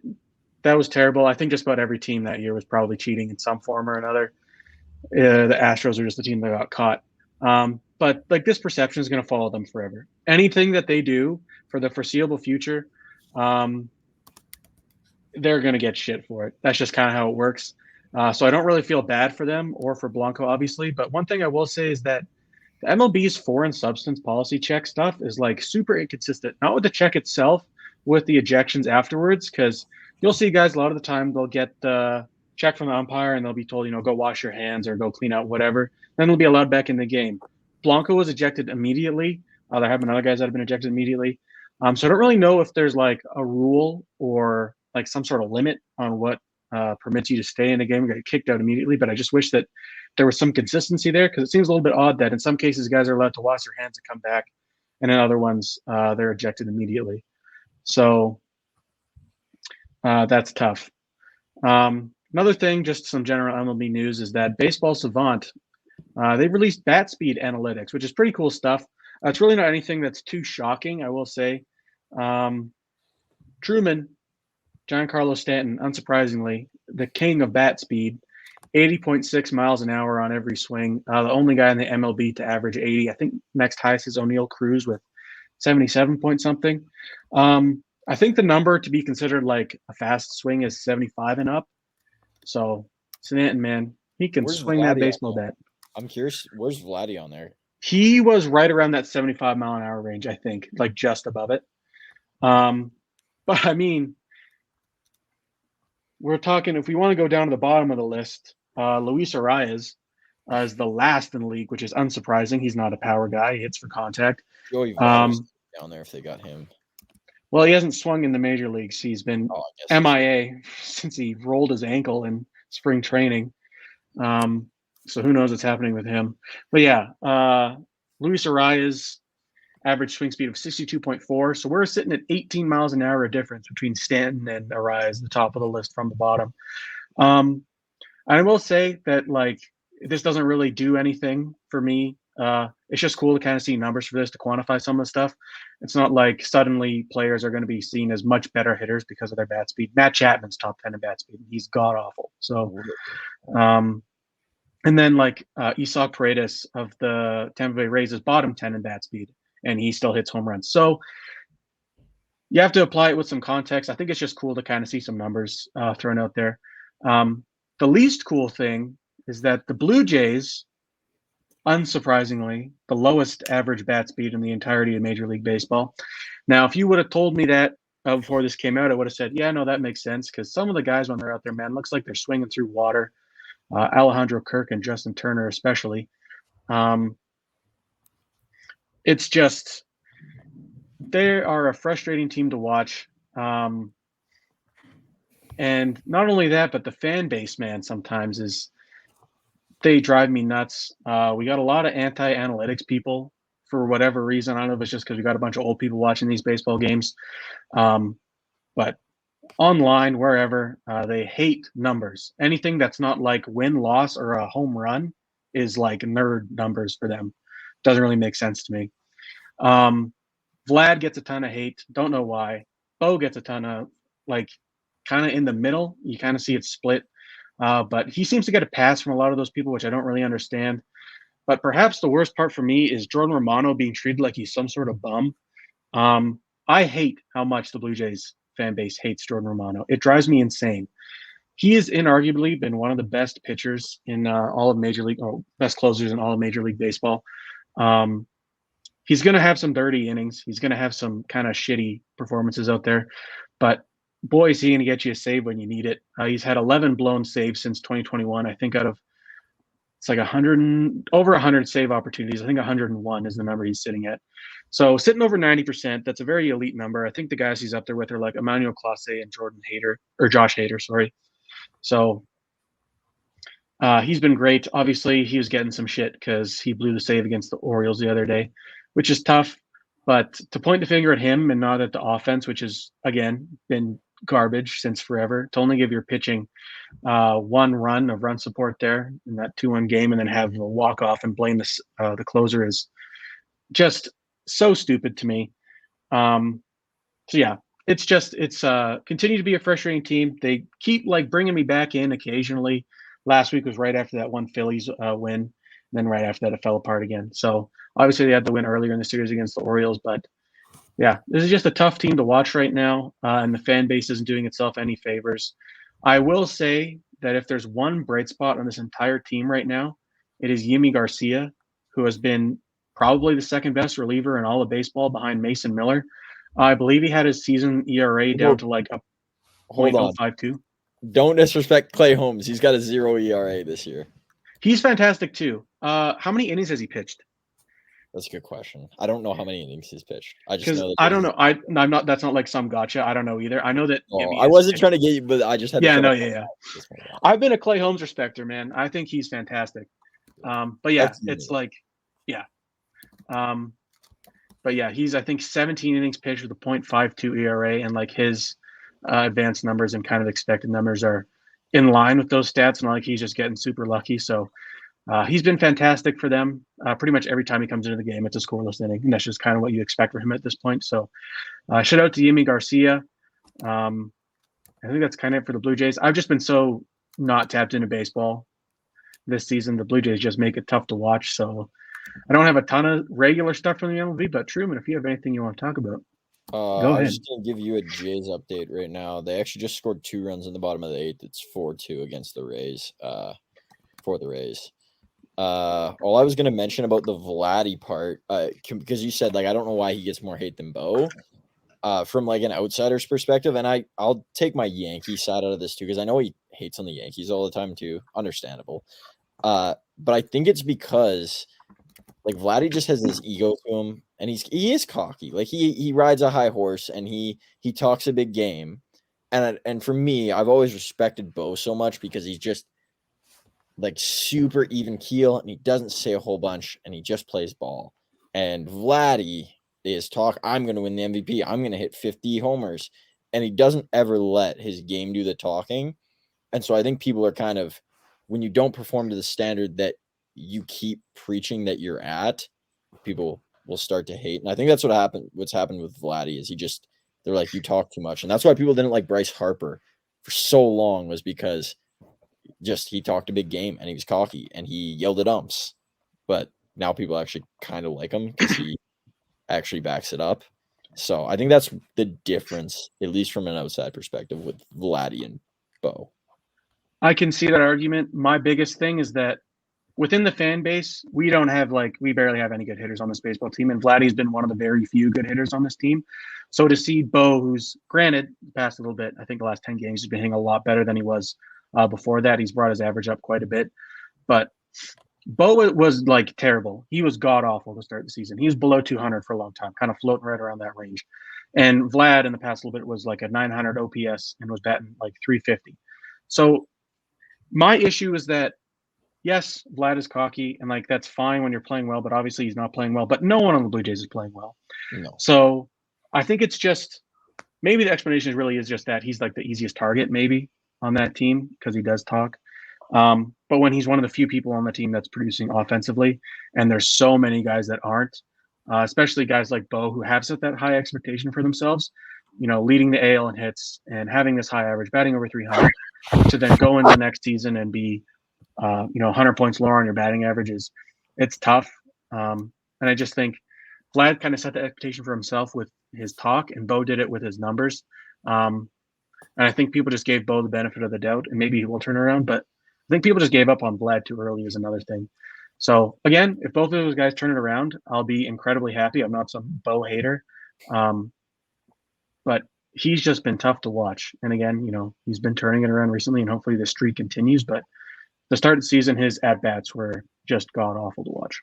For sure. No, I completely agree with everything said there. If you don't do you have anything more baseball related to say? I don't think so.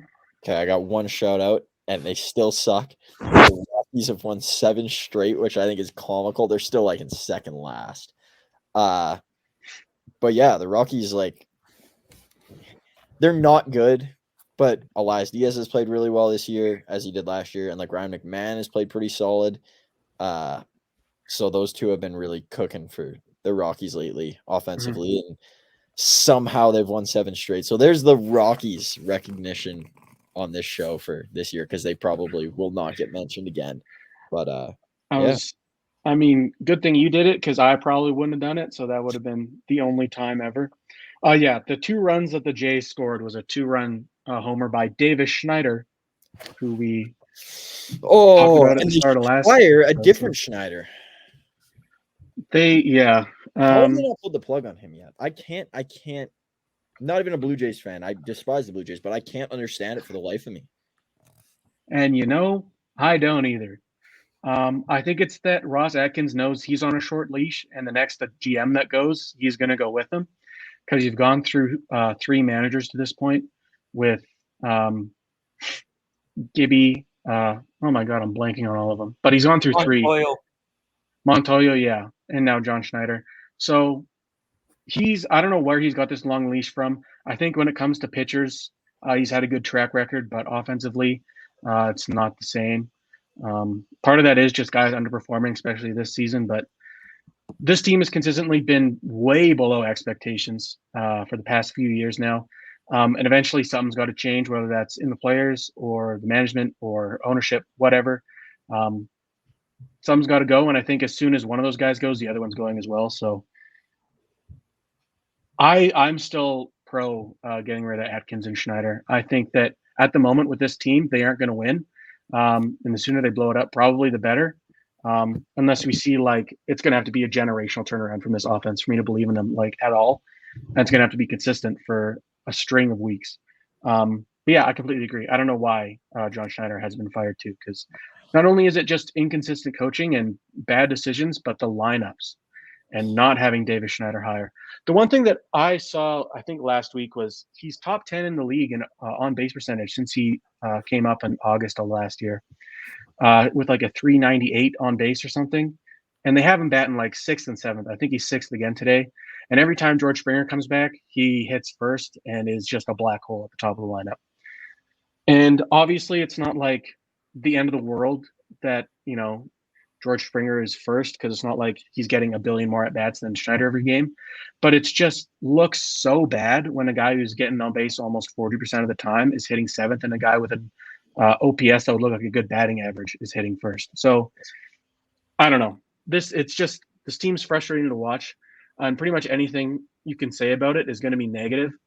Yeah. So shout out to Davis Schneider for being one of the few bright spots on this offense alongside Danny Jansen. And yeah, I wish him the best, but man, I don't have a lot of faith in them right now. Okay. I had something for the MLB. I just remembered. Paul Skeens played great. We talked about him last week. Played great today against the Chicago Cubs. His first outing wasn't that great, but today was hitless over 6 innings. Yeah. Yeah, 6 hitless innings and 11 Ks. What are you laughing about, Truman? We're all thinking it. Hey, by the way, Brecky Hill is single again, so breaking news. Why do you got the tabs up? You're keeping updated on that or what? Why are you stalking her? I heard it from Clayton. No, you didn't. False. We have no evidence to back this up. Now you're spreading fake news. Might have to take you out of the armchair. I was going to say you're going to be removed. Yeah, I might have to go. The only evidence we have is liked by Clayton Yates under every Brecky Hill post. No. Okay, Clayton, I don't blame you. Like, here's what it is. Speaking of, that's fake called news, supporting a woman. That's what that is. I don't see the issue here, fellas. What's wrong? That's fair. Fake news. Keep rolling. You got to see what this is. I don't know if this is true or not. So apparently David Fletcher, like former Angels player, has been down in the minors, and he just got caught gambling on something. And apparently wherever he was gambling from is also linked to the same spot that Ohtani's translator was gambling from. So I'm not sure how real that is. Seems too good to be true. It seems. I mean, yeah. If you're like a big name, if you're a bookie and you're like a big name guy, and you're located in California, and you get a guy from guy going to the Dodgers and on the Angels, I don't know if it's that far fetched. I mean, would it be crazier for there to be multiple bookies with multiple MLB players? Or would it be more crazy for there to be one bookie with multiple MLB guys is like already having connections? I don't know. I guess it wouldn't shock me too much. I'm looking at a CBS thing right now. And that's what it's saying. Bet with the same guy as Ippei Mizuhara. I don't know, man. That's kind of crazy if that's actually what happened there. That's nuts. Yeah. You said that he's a former Angels player playing in the minor leagues? Yeah, I think he's with the Braves now. He's with the Braves, yeah. And how old is he? Oh, he'd be late 20s, early 30s, maybe. What has he got to lose? Money. I guess, but like, do you get what I'm saying here? Like, at that point, like, if he's kicked out of the minors, like, what I'm saying is it's a whole lot different than if he were playing in the MLB and he's a star. You know what I mean? Yeah. That's fair. He did bat 300 one year, though. So. I was going to say he got a lot of MLB the show cards that one year on the Angels. Yeah, that had like 62 power and were the worst cards in the game. Oh, absolutely. Card is a card. Brutal. But I think we can probably move on to the NBA now. What do we want to start with? We'll probably start Mavs. Boston Cavs. Yeah, Boston Cavs is probably the most boring of those series. Yeah, I didn't write anything else down other than that was the most predictable series ever. Like I don't know about you guys, but the minute that matchup was announced, it was five games for the Celtics. Yeah, I knew they'd lose one, and I don't know. I didn't think the rest would be competitive. my takeaway is that Jason Tatum really did not have the greatest series, and yet the Boston Celtics kept winning. What's up with that? It's almost like he shouldn't be the MVP. It's like they're a good team or something. Yeah. It's crazy. And with no Porzingis. That's also true. Yeah, I mean, Porzingis also isn't. I saw a report saying he's not going to start the conference finals. He'll still be out. Better than both the Knicks and the Pacers, who are winning right now by 12. So I'm pulling for the Knicks. I hope they can get this series out, but yeah, I don't know, man. The Celtics, I feel like whoever comes out of the East, they're going to beat handedly, Porzingis or not. And I feel like that's been the case since the start of the playoffs. I just didn't see anyone that could beat them. Yeah, like you said, this is a boring series. We pretty much know what's going to happen right from the get-go. And then as injuries piled up and as less guys are playing, it just became more and more inevitable. Yeah. The other thing, though, with the Cavs is, man, there have been a lot of negative reports coming out from that team. Whether it be Jarrett Allen apparently getting flack from his teammates for not getting an injection in his ribs to play games. Mitchell sitting out and people being mad about that. Garland apparently wanting out if Mitchell comes back. Mobley not wanting to be drafted at all. Yeah. There's Mitchell mad at youth not listening to him. Yeah. I mean, that team, yeah, if all this stuff is true, and I think the most concerning thing is that it came out like instantly after that loss to Boston. Yeah. There were like multiple different reports about multiple different players, and they were all bad. So that's not great. The other thing I'll say, though, is that the one that really made the least sense to me was the Jarrett Allen one, saying that players were mad that he wasn't getting an injection to like limit the pain in his ribs to play or something. That stuff, like, I understand being like a playoff warrior and being like, I don't care if you got your foot cut off or whatever, you got to be on the floor. Like, if it's going to be something that affects you as a, not just as a player, but as a person for the rest of your life, I don't think you should push it, especially in a series like this. Like, Jarrett Allen's not making the difference against the Boston Celtics. Yeah. Yeah. I mean, other than that Cavs beef, not a whole lot to talk about for this series. Yeah. Would you name an MVP of the series? I think who you could pick anyone on the Celtics, really. Derek White. Joe Mazzulla. Yeah, true. Maybe. Al Horford. Still kicking. He was still kicking. Yeah. I mean, yeah. Mavs, Thunder. You got some thoughts there, Clayton? 3-2 Yeah, series. I do. Mavs are up 3-2. You love to see it. Luka Doncic had a great game 5. Did not have a great game 4. He's been very hot and cold in this series. It's like that Katy Perry song. But no, it's been a defensive slugfest between these two teams through the early parts of this series. And, I mean, I think Luka individually has played great defensively. I think it was game 5. He had that block near the end on Shai Gilgeous-Alexander. And Dallas, I think, it was Chat had the block on the one end, and then they went down and Luka had a block on the other end. And yeah, it's been very defensive between these two teams. PJ Washington's been great in these playoffs for the Dallas Mavericks. Almost every shot's going in for him, it seems. Like I said, Luka has been on and off. Yeah. I mean, for Dallas, Kyrie has not been great this whole series. He's been super inconsistent. Is Ramadan over? he's just been bad.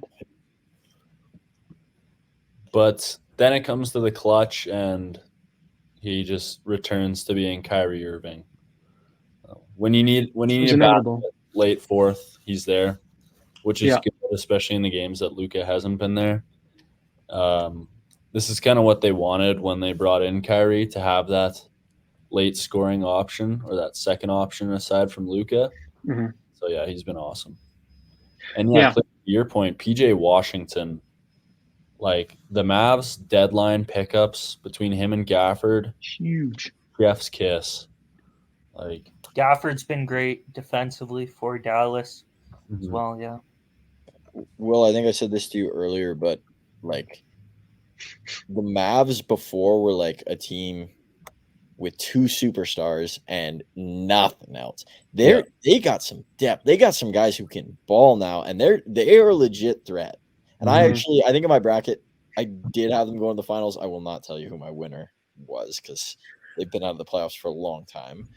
But yeah, this Mavs team is good, and the Thunder got to figure some things out, man. I did not like how they played the last game, and I got some huge question marks with some things that they're just doing as a team. So, like what? and maybe this is just me missing the mark, but I got to know, why do they not trust Chet Holmgren offensively? Like, why? Why do they not trust him? I can't figure it out.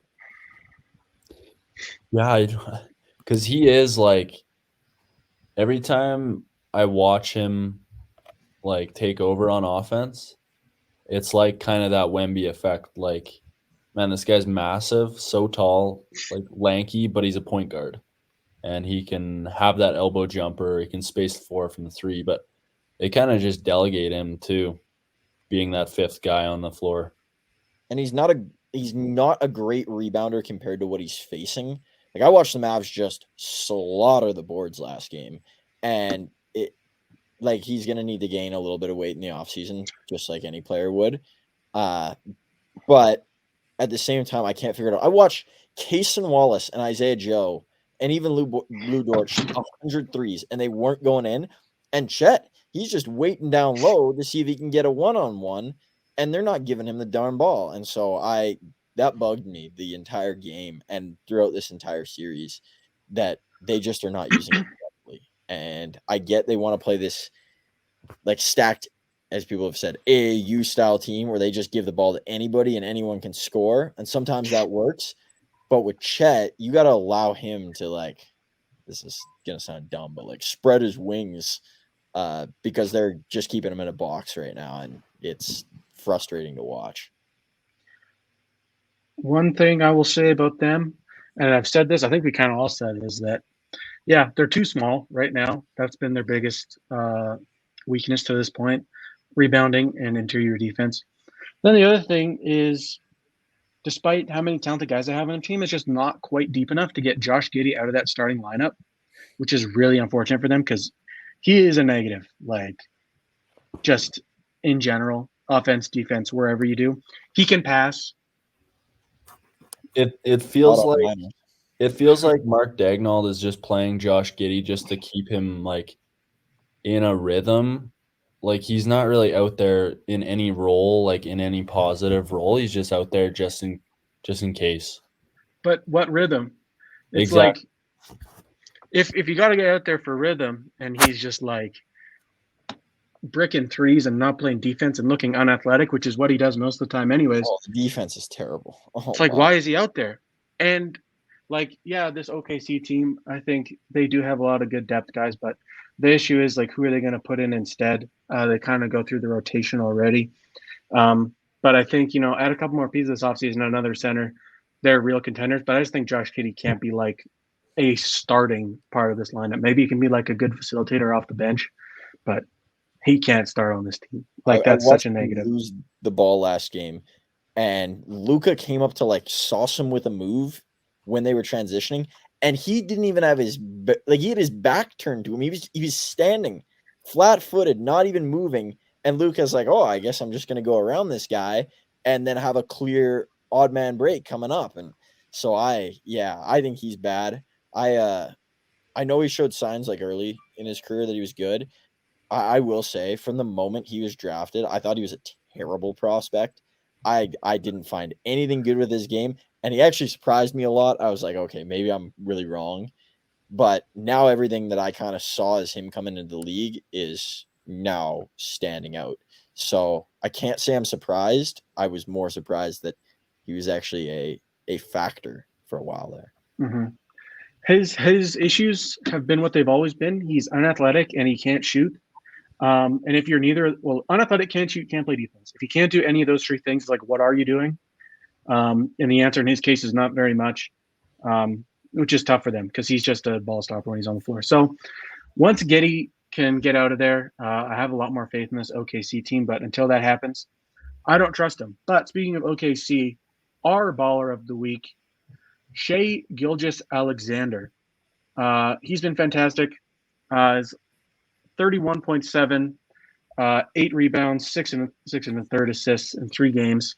He's been great. I was kind of between Anthony Edwards and Nikola Jokic as well for this spot. But my issue with those two is that they both had some clunkers, whereas Shai has dropped 30 consistently. Anthony Edwards had obviously that last loss to Minnesota where he was shooting 30 from the field and 20 from 3. And then Jokic has had a couple bad games too. The last loss, 40 from the field and 0 for 4 from 3. So those two have had high peaks and lower lows, and Shai has just been consistent, which is kind of his thing, like all year, is that he's going to float right around that 30-point mark, and that's what he does, and he's continued to do it throughout the playoffs. So, yeah, baller of the week, Shai Gilgeous-Alexander. Yeah, it's deserving. He bugs me to watch as the opposition. He's good, crafty. Yeah, and he also, I find he flops a lot. Gets a lot of calls. He does, but it's because he's going to the lane a lot, and some of the foul bait, like again, beating a dead horse here. The fact that we can do this with probably any player on any team that's in the playoffs right now. Everyone foul baits. Everyone does it. It's just a thing that happens in the league right now. Nice. So it's like, yeah, SGA does it. Luka does it sometimes. Obviously, we've talked to Embiid to death about how he does it. Brunson does it. Yeah. Every star has to do it. Yes. It's like, unless, like, I guess realistically, like, Jokic doesn't really get the whistle that much, but I think it's just because he's super big and doesn't flop. It's not the same type of game, though, because he's already in the post. Yeah, but Embiid does it where he's in the post and he'll just chuck it up. Jokic doesn't really do that. I find Embiid situates himself higher up in the post. So he's still got to turn and make 2 dribbles before he goes up and shoots, whereas Jokic is already in a deep enough position where the only foul shots he gets is on the actual shot. It's not like grab it on the top of the key, turn, 2 dribbles, head bob, and then it's a foul. Like, more of a position thing for me. Yeah. More of Jokic's foul are because it's on the shot and it's actually a foul. Yeah. Rather than driving to the rim, whipping the head back, kind of thing like that. Where Luka's good at that too. A lot of players. Curry. Yeah. James Harden. Yeah. I mean, James Harden's famous. James Harden was like the innovator of that stuff. Yeah. Yeah. So I find Jokic, it's just the way his positioning is on the floor. He doesn't have to do it as much because he's always right under the rim, basically. Yeah. Yeah. So. But like you said, it's pretty much like you name a star player on a team, chances are they're going to do the foul baiting stuff like at least once a game. It's just some guys are a lot more egregious with it, and some guys handle the ball a lot more, so they're going to have more opportunities to do it. And then, so obviously with SGA, primary ball handler on that team, he gets a lot of opportunities. He drives to the rim a lot. He's going to get those opportunities to foul bait. That's just kind of how it goes, unfortunately. Yeah. Move to T-Wolves Nuggets. Has been a fantastic series. Going to Game 7. Shout out to Zaza Pachulia. Game 7. I don't know if you guys have seen that clip, but it's hilarious. That is a deep cut. Weird series. I love that clip. That's like part of my vocabulary. But I had a question because I believe before this series started, we talked about how this would be probably the best series in the playoffs this year.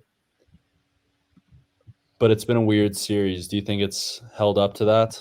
I don't know if I would say it did or it has.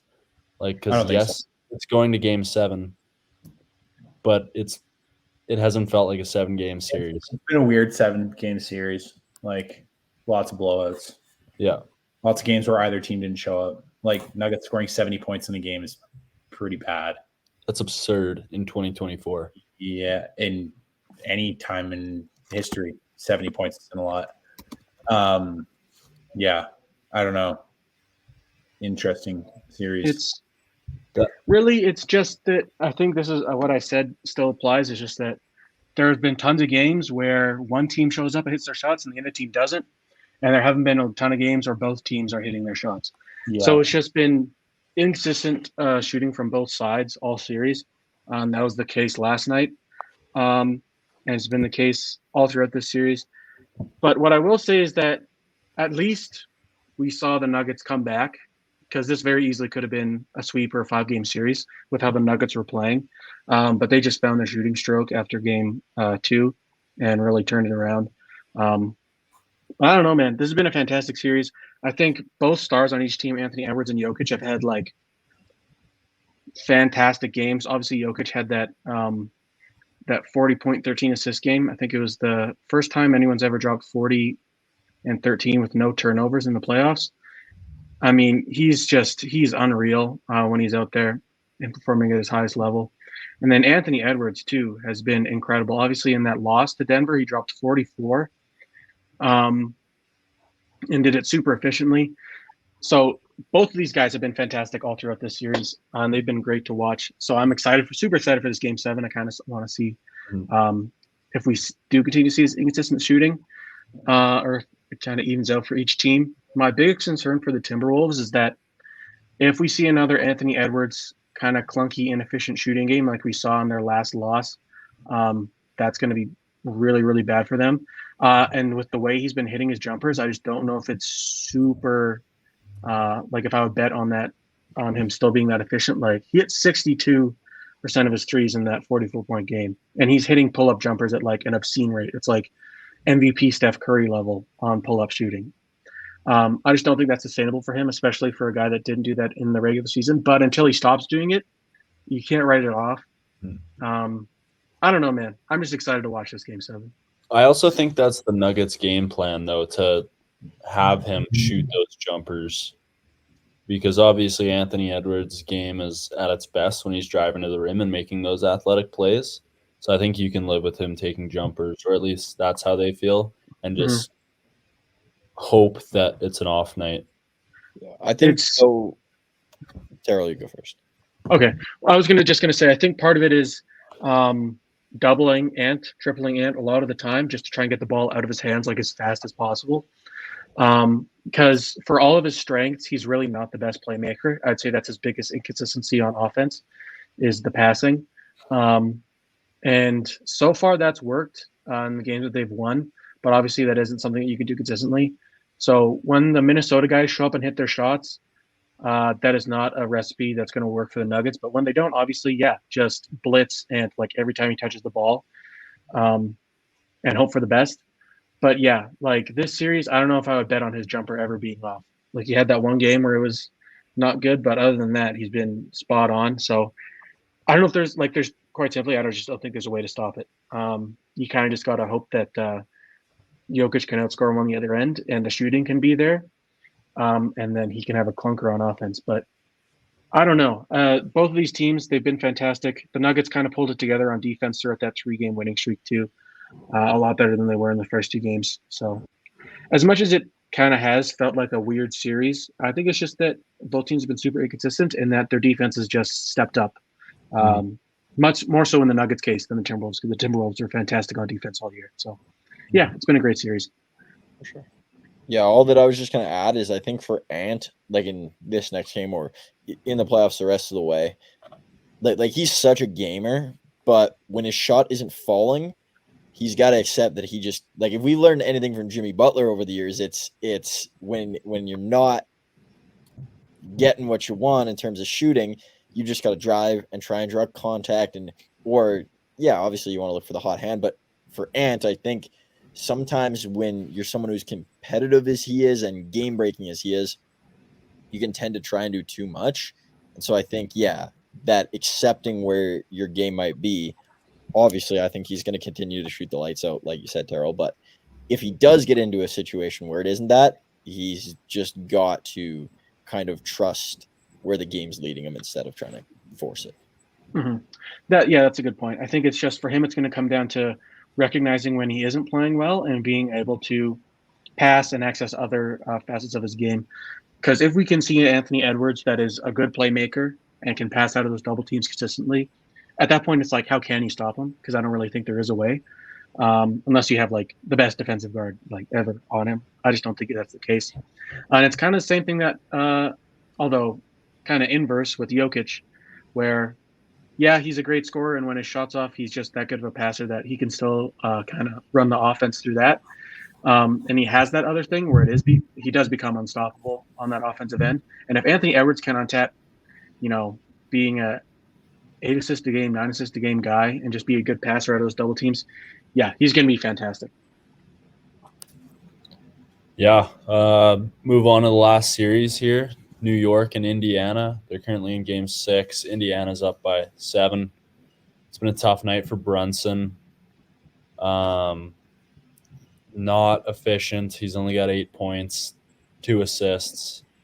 It's really been the role player game, and I kind of said this in the doc that this is the glue guy series for the Knicks. It's been their bench mob turned into all-star team lineup like Hartenstein, Hart, even Shenzo, McBride, even Obi Toppin has been, he's on the Pacers, but his brother is looking good on the bench for the Knicks.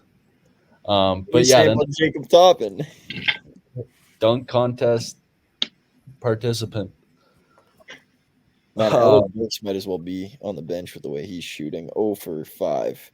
I was gonna say that too. Like, we kind of talked about. It was cool that it's the OG versus Pascal series, but without OG Anunoby out there, it's caused Thibodeau to throw in Alec Burks as a replacement, which just doesn't compute. He can't play. No disrespect. He's been shooting pretty well, has he not, throughout this whole series? Forget it. Throw that all out the window tonight. I mean, 0 for 2 from 3 and 0 for 3 from the field. Sorry, I didn't mean for that to be as much like Alec Burks slander as much as it was meant to be. Alec Burks is not OG Anunoby and can't supply the offensive or defensive load that OG carries.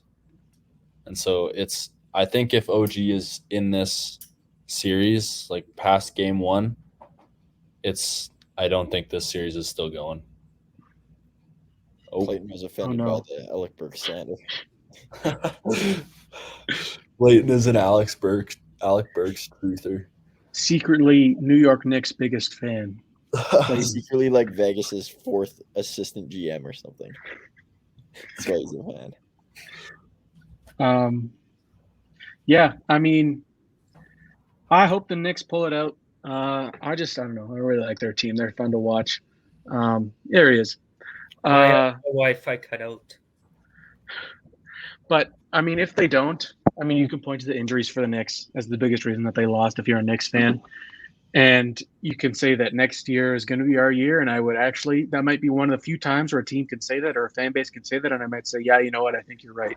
Because OG, Julius Randle, who else has been injured for them? I mean, those two on their own are huge. Mm-hmm. Mitchell Robinson was the other big one. Ooh, so he's always getting injured, man. Yeah. So Hartenstein has been miles. He stepped up huge. Yeah, honestly. So Precious is giving them good minutes off the bench. Raptors legend. Yep. You guys were hating on him when they made that deal. Well, I would still not call him very good at basketball, but yeah, he can go out there on the floor. He's playing his role. For sure. He can run around. But yeah, I hope the Knicks can pull it out. Obviously, we're going to need to see a bit more from Jalen Brunson here. I don't know, man. I don't know.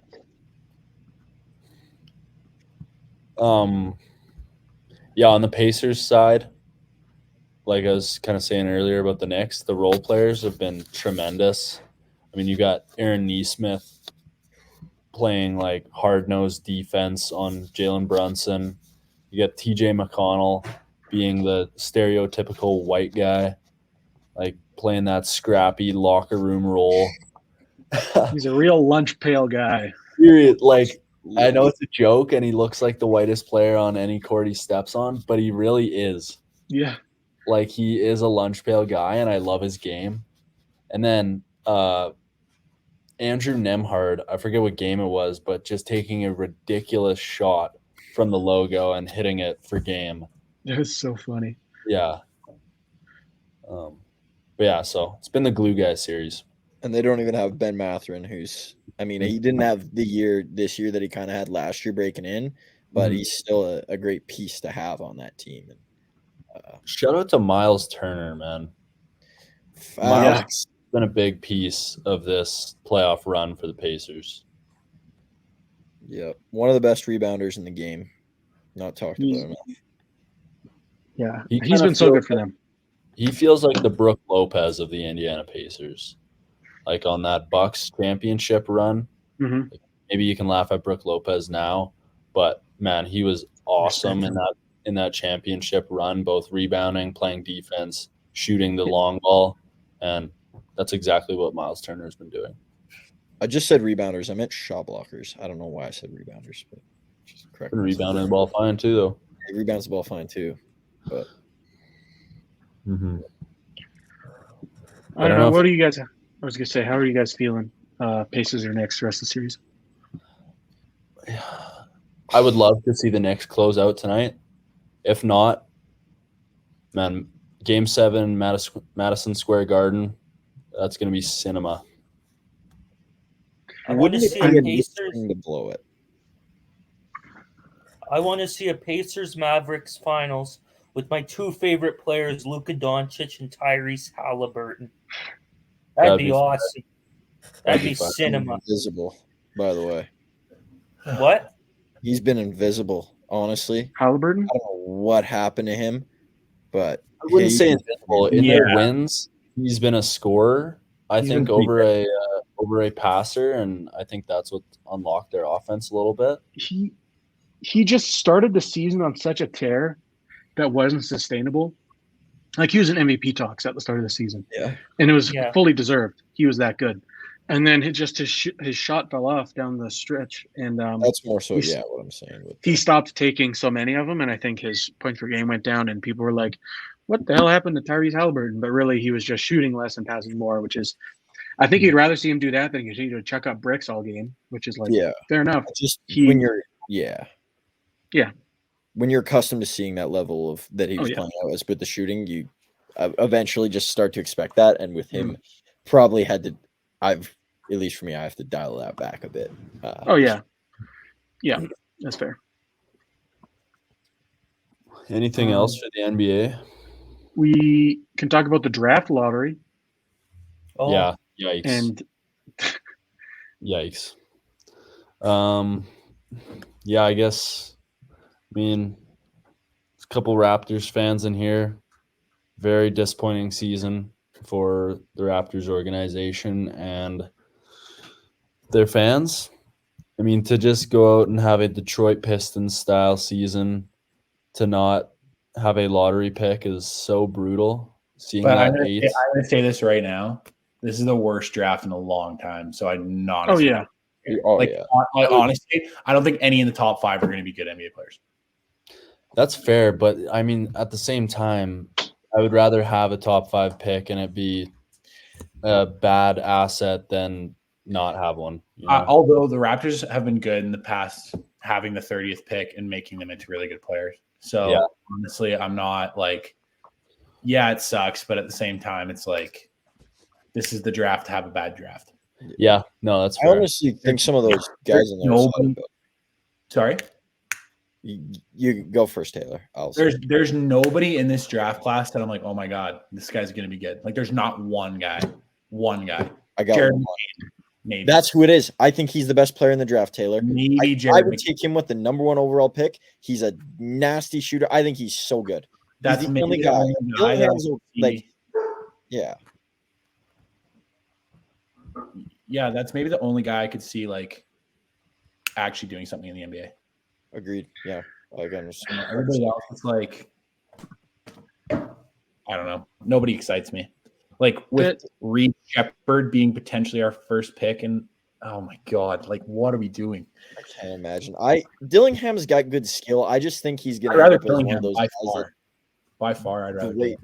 Yeah, but I think he's going to be one of those guys that looked really good in AAU, and then he gets to the league and won't be the number 1 scorer or option or ball handler, and he'll just like fizzle out and not find a role. Kind of Smith, kind of.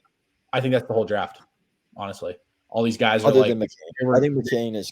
Yeah, they're all good AAU players, or they're good overseas, and then I don't know. There's been not one highlight package that I've watched from any of the guys in the top 10 picks that have even remote. Like I think all those guys are maybe at the end of the first round in any other draft. I agree. Like it's so bad. It's so bad. I mean, I could be wrong, and who knows? But it's not promising. I think. Sorry, Terrell. I was just going to say, I think your sentiment isn't like too far off. I think a lot of it with NBA GMs is having the first overall pick is like having the 10th or 11th overall pick in previous draft years. I think Jared McCain, like his skill set is most likely to transfer, just playing good defense and shooting well. But even him, like he's pretty small for what he is. He's not the most athletic guy. But yeah, like you look at everyone else, I think the Alexander Sarr guy is projected to be like first overall pick. He doesn't really shoot very well. Maybe you're betting on him developing a shot. He doesn't really do the half court offense very well. So yeah, there isn't like, it's not even like there's one big name and then everyone else after that falls off. There just really isn't anybody in here. He's just a bad version of Wembanyama, in my opinion. Like he's just this uber unpolished version of Wembanyama. Basically. Well, there's that guy in the G League Ignite who's That's similar all to Wembanyama as well. What's his name? Ellis? Who? Matas Ellis. Yeah, I think he's the most boomer bust guy. Sometimes he looks great, and I think he's going to be a really good player. And then other times I'm like, this guy does not fit on an NBA court. G League Ignite guys are weird too. Like some of them don't pan out just because it's not college basketball. It's a lot different. Ron Holland too. He's a boomer bust guy for me. But Yeah. I'm sure you'll have a mock draft thing eventually. I don't know. It's one of those things I didn't even watch draft lottery because I don't care. Come first, come 20th. Same thing. Like, yeah, you might get one of the top 5 guys that ends up being good, but I don't know. At least that's my sentiment. Like, it doesn't really bother me this year of all years. Mm-hmm. Mhm. It feels weird for Atlanta to be a play-in team and get the first overall pick. Yeah. I mean, yeah, but again, I they're don't know. They're gonna have a big Sorry. offseason. They're gonna have a big offseason. Like, yeah, but I don't. Again, like their draft pick, like it might fit because they're probably going to take Sarr and then have him as another lob threat for Trae Young for 5 years because he can't shoot, and then after that he'll go and play for the Pistons. That's what's going to happen. So I don't. I'm not excited at all, to be honest. I don't even think I'll watch the draft. To be honest with you, like my thing Maybe with the this is like, is with the Hawks in that number 1 overall pick. I think if this is just about any other draft year, I think it would be like they'd be close to blowing it up. I think if this was definitely last season with Wemby, I think they would do it like immediately, or anyone before that. But this class is so bad. It's just such a terrible year to get the first overall pick and have that kind of luck. So it's like, yeah, you got lucky and got the first overall pick, but you're also like the unluckiest year to get it. So imagine if they got it when Zion was the first overall pick. yeah. Oh, could you imagine that fit on that? Trade to Zion. I mean, it would end up him being injured for half the season, so every year. So I don't know, but Yeah, he was pretty good this year though. You're It's not just that hitting on Zion. He's no, fantastic. I mean, up to this point, if it was, never mind. If the Hawks won the Zion draft, it wouldn't have panned out till now. Mhm. Yeah. And yeah, The last thing I guess we can do with the NBA is again do another bracket recap. Some guy named Based and Babytron Pilled is just dominating the bracket. Don't know who that is. Yeah. I think I'm still perfect. In the NBA? Yeah. I was don't think perfect you in are, the first Clayton. round. I don't think you are. I think you're oh, you are. Yeah, no, you're not perfect, but 2400. Same with Taylor. Sorry, I got you mixed up with Rhodey. Rhodey was dominating the NHL, and he's fallen off in the NBA. So Rhodey's not even here right now, but he just texts our group chat me when my bracket is still perfect, because he had Florida winning, and I guess maybe some breaking news for the NHL. The Florida Panthers are moving on to the Eastern Conference Finals.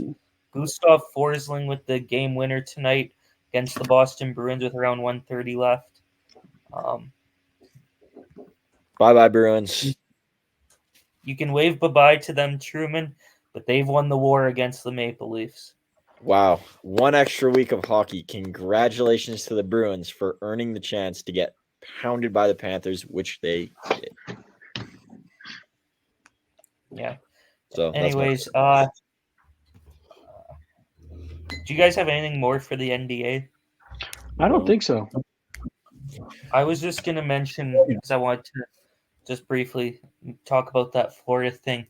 I think that's going to be a good series next round, Truman, between them and the Rangers. Rhodey Yates has the New York Rangers winning that series, so I mean he's been perfect so far. He's got Dallas Stars winning his entire thing. He has them beating the Rangers in the finals, so guess we'll have to see what happens. I think you got the best two teams in the East. So, yeah, it's going to be a good one. Two very deserving teams. So. Yeah. We'll do the list now. And this list idea came from me today. I just sent to the group chat because we're like, oh, what's the list today? And I just threw out an idea and I guess it landed. So, top 5 sports documentaries. Who wants to go first? Should we describe kind of the criteria? I was going to say, yeah. Documentary or episode based, and then there's YouTube stuff involved as well. Like video essay things. Mm-hmm. Sports, I guess, informative sports viewing of media. Yeah, here we go. My favorite sports magazine articles. Go ahead, pull it out. Who wants to go first? Clayton, why don't you go first? You had the idea. Alrighty. So my number 5, I've got the WWE Legends biographies, Bret Hart. Now they've got a whole series of these. A&E does them usually about 8 or 10 episodes a year, and a number of them have been kind of hit pieces in the. Well, there was the Randy Savage documentary. If you want to know how not to do a documentary, go watch that one. Except for like one moment in the show, which is hilarious. But other than that, the Bret Hart one was very well done. Great insight into his career, one of the best to ever do it, from Calgary, Alberta.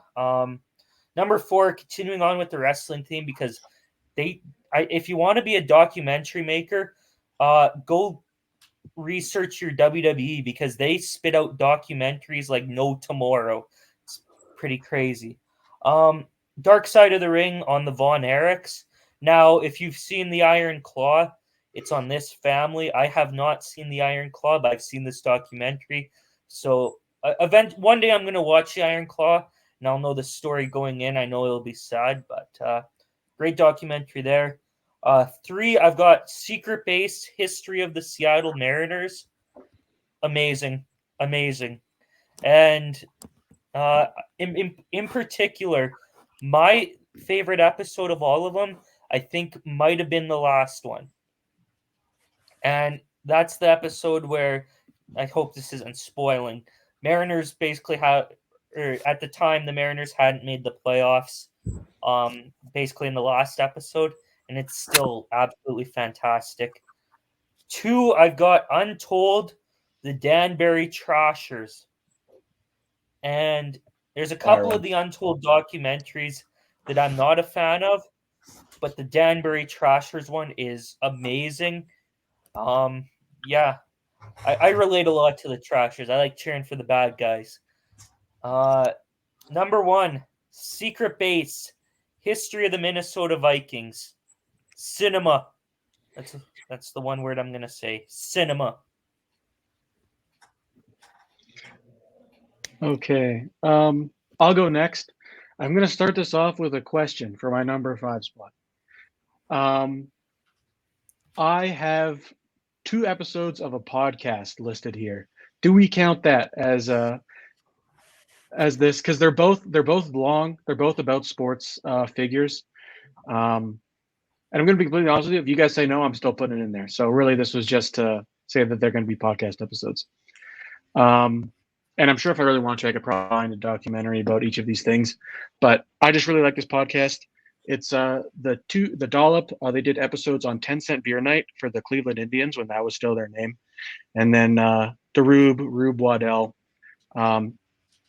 Both just insane stories. 10-cent beer night. If you guys haven't heard about that, please go look it up because it's hilarious. Same thing with Rube.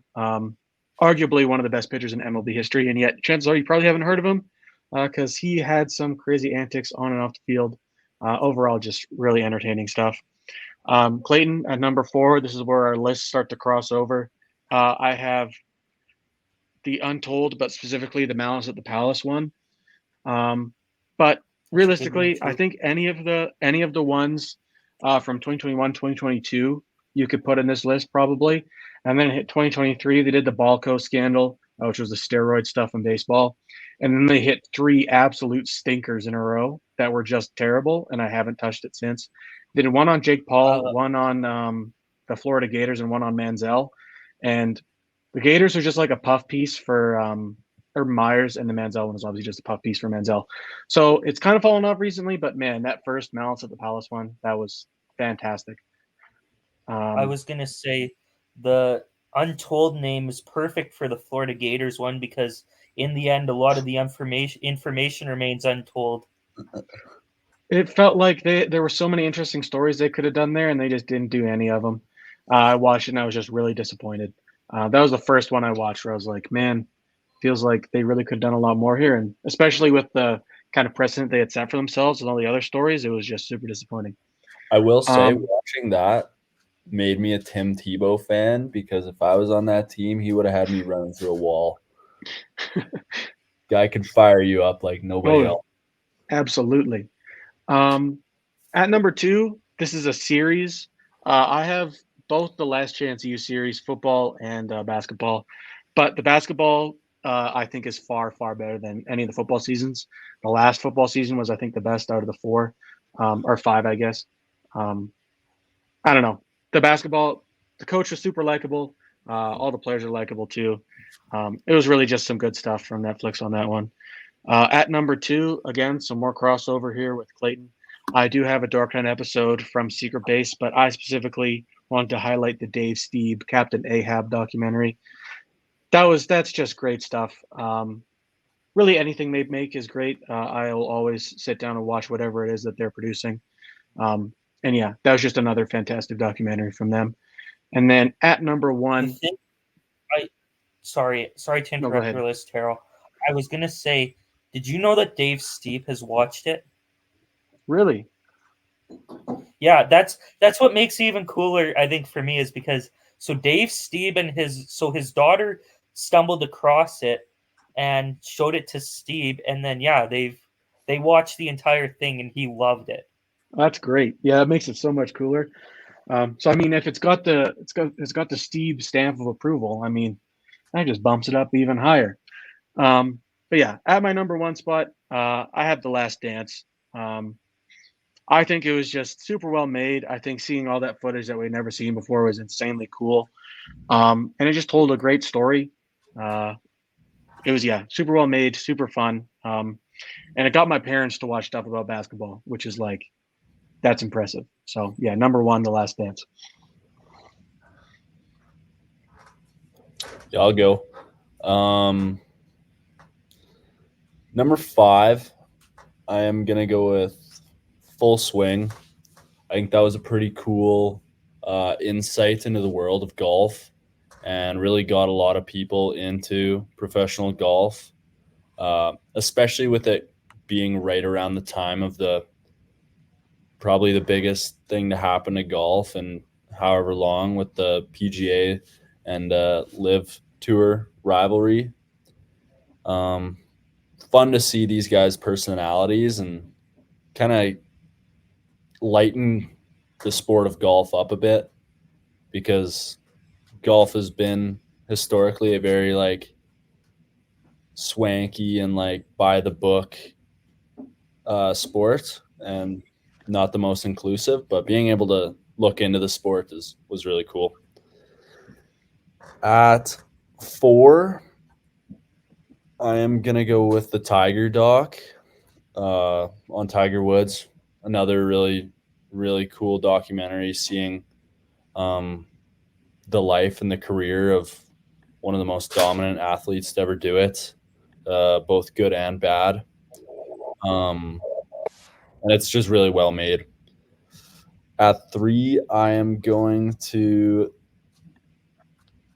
go with the Redeem Team, the Netflix documentary on the 2008 USA men's basketball Olympic team. I mean, kind of said the same thing on all these stories, but I just love being able to see behind the scenes footage, especially on a team like that with like LeBron, Kobe, Melo, D Wade, like so many massive names from the 2000s era of basketball.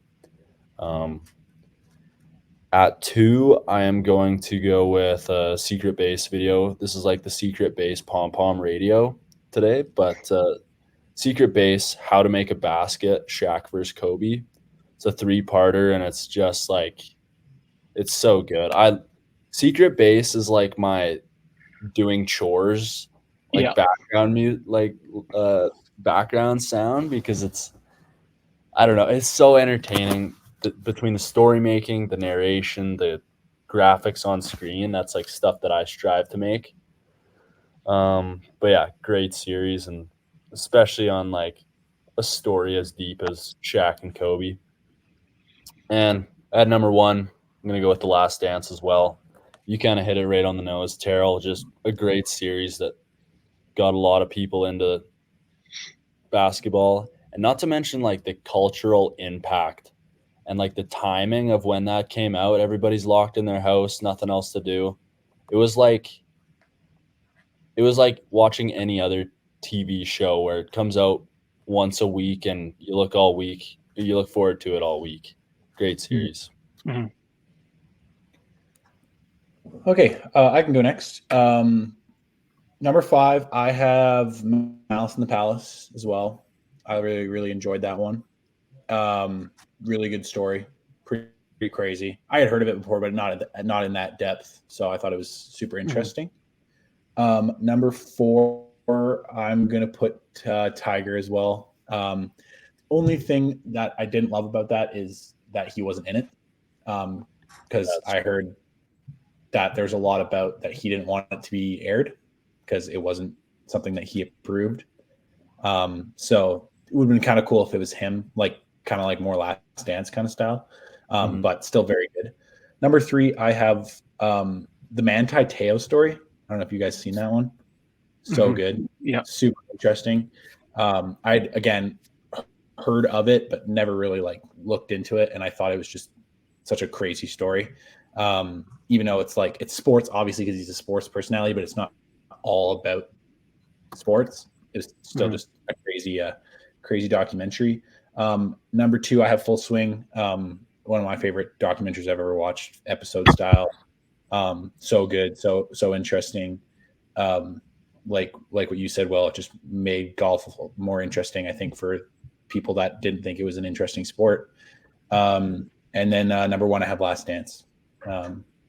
You guys have already said it all, so we can move on. Yeah. Okay.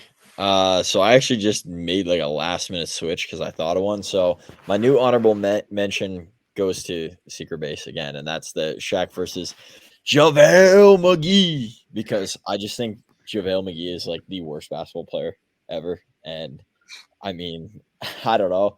You All only the think that antics that because of went on with Shaq, that. though. What? You only think that because of Shaq, though. Well, that's what it makes it so funny. All the quotables that come with it, and just I don't know. the elevator. Because I grew up with the piggyback legend returns, the kissing bandit, all these sayings that Shaq would come up with when it came to JaVale McGee. And so that's my honorable mention. Slotting at number 5, I have the Ian Baker Finch documentary done by Mitchell Blades on YouTube. It's probably one of the most unfortunate stories about a major champion in golf ever. And this Mitchell Blades guy, I mean, one, he's got a fantastic voice. And when I watch a documentary, that's what you look for, or at least what I look for. I listen to this dude all day long. So for all you golf lovers out there, check out Mitchell Blades. All of his documentaries are great that he does, but the Ian Baker Finch one is especially good just because of like the downfall of a golfer who won a major and then kind of like has come up as now he's a broadcaster. So but yeah, check that one out. That's my number 5.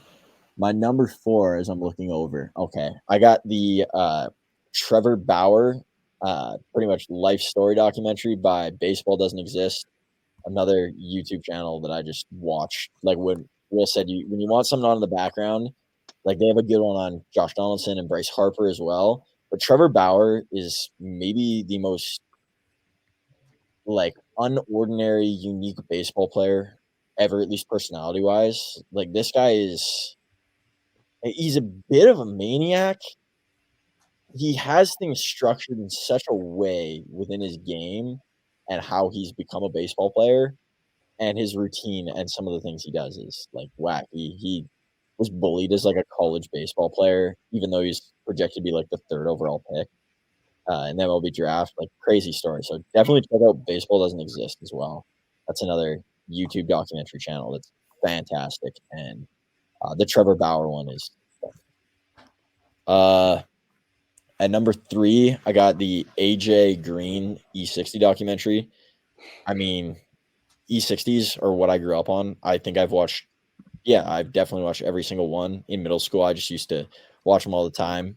AJ Green was like one of my favorite receivers just like to watch. And then I watched the documentary and kind of like all he had to go through. And I don't want to spoil it, but like tons of losses.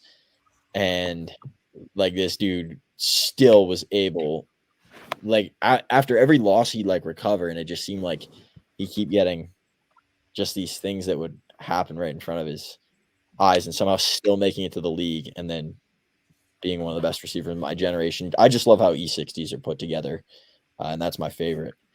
Number 2, I have The Short Game, it's called. It's old Netflix documentary on, I think they chose 7 like child prodigy golfers who are like 8 to like ages 11 at the time, and they play at like Pinehurst in this USGA competition, child finals, and they capture this day by day of all the kids, and some of their parents are crazy. Some of them are from countries.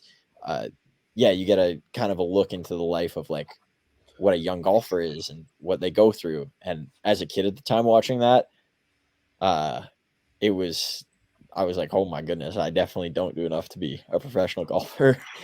And the other cool thing about it is 2 of the girls that are on there, one of them is one of the best college golfers in the entire country. Her name's Amari Avery, and she will be on the LPGA next year. And the other girl is named Alexa Pano, and she won an LPGA event this year. So the fact that they put together this documentary and you have 2 girls that are going to be professional golfers out of it, and they filmed them at like the age of 8 is really impressive. A lot of the other kids have gone on to play Div 1 and stuff. I think there's one guy who's on maybe even the European tour, but fantastic documentary. Go watch that if you haven't seen it. And then the last one is the Bad Boy Pistons, 30 for 30. Nothing better. I mean, they were known as the villains to the Michael Jordan Bulls and all the teams that they faced back in the day. And then you get to look into like why that is, and all the characters. Like you got Rodman and Lambeer, and like these guys were just, they wanted to kill whoever was on the court, and they invented this whole new brand of basketball that isn't even allowed today. I mean, you'd be kicked out of the league if you're a part of it today. In trying to beat down and injure every opponent on a basketball court. And they won 2 championships that are often overlooked.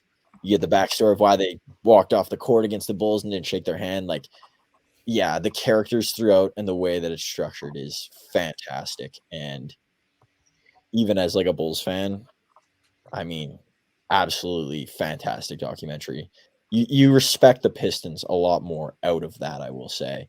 But it also shows kind of basketball players and the high horse that they ride at the same time. So, yeah, those are my 5. Nice. I thought of one, an honorable mention, and honestly, I'm sliding it into my top 5. I'm gonna get rid of Tiger just because of the fact that he's not in it.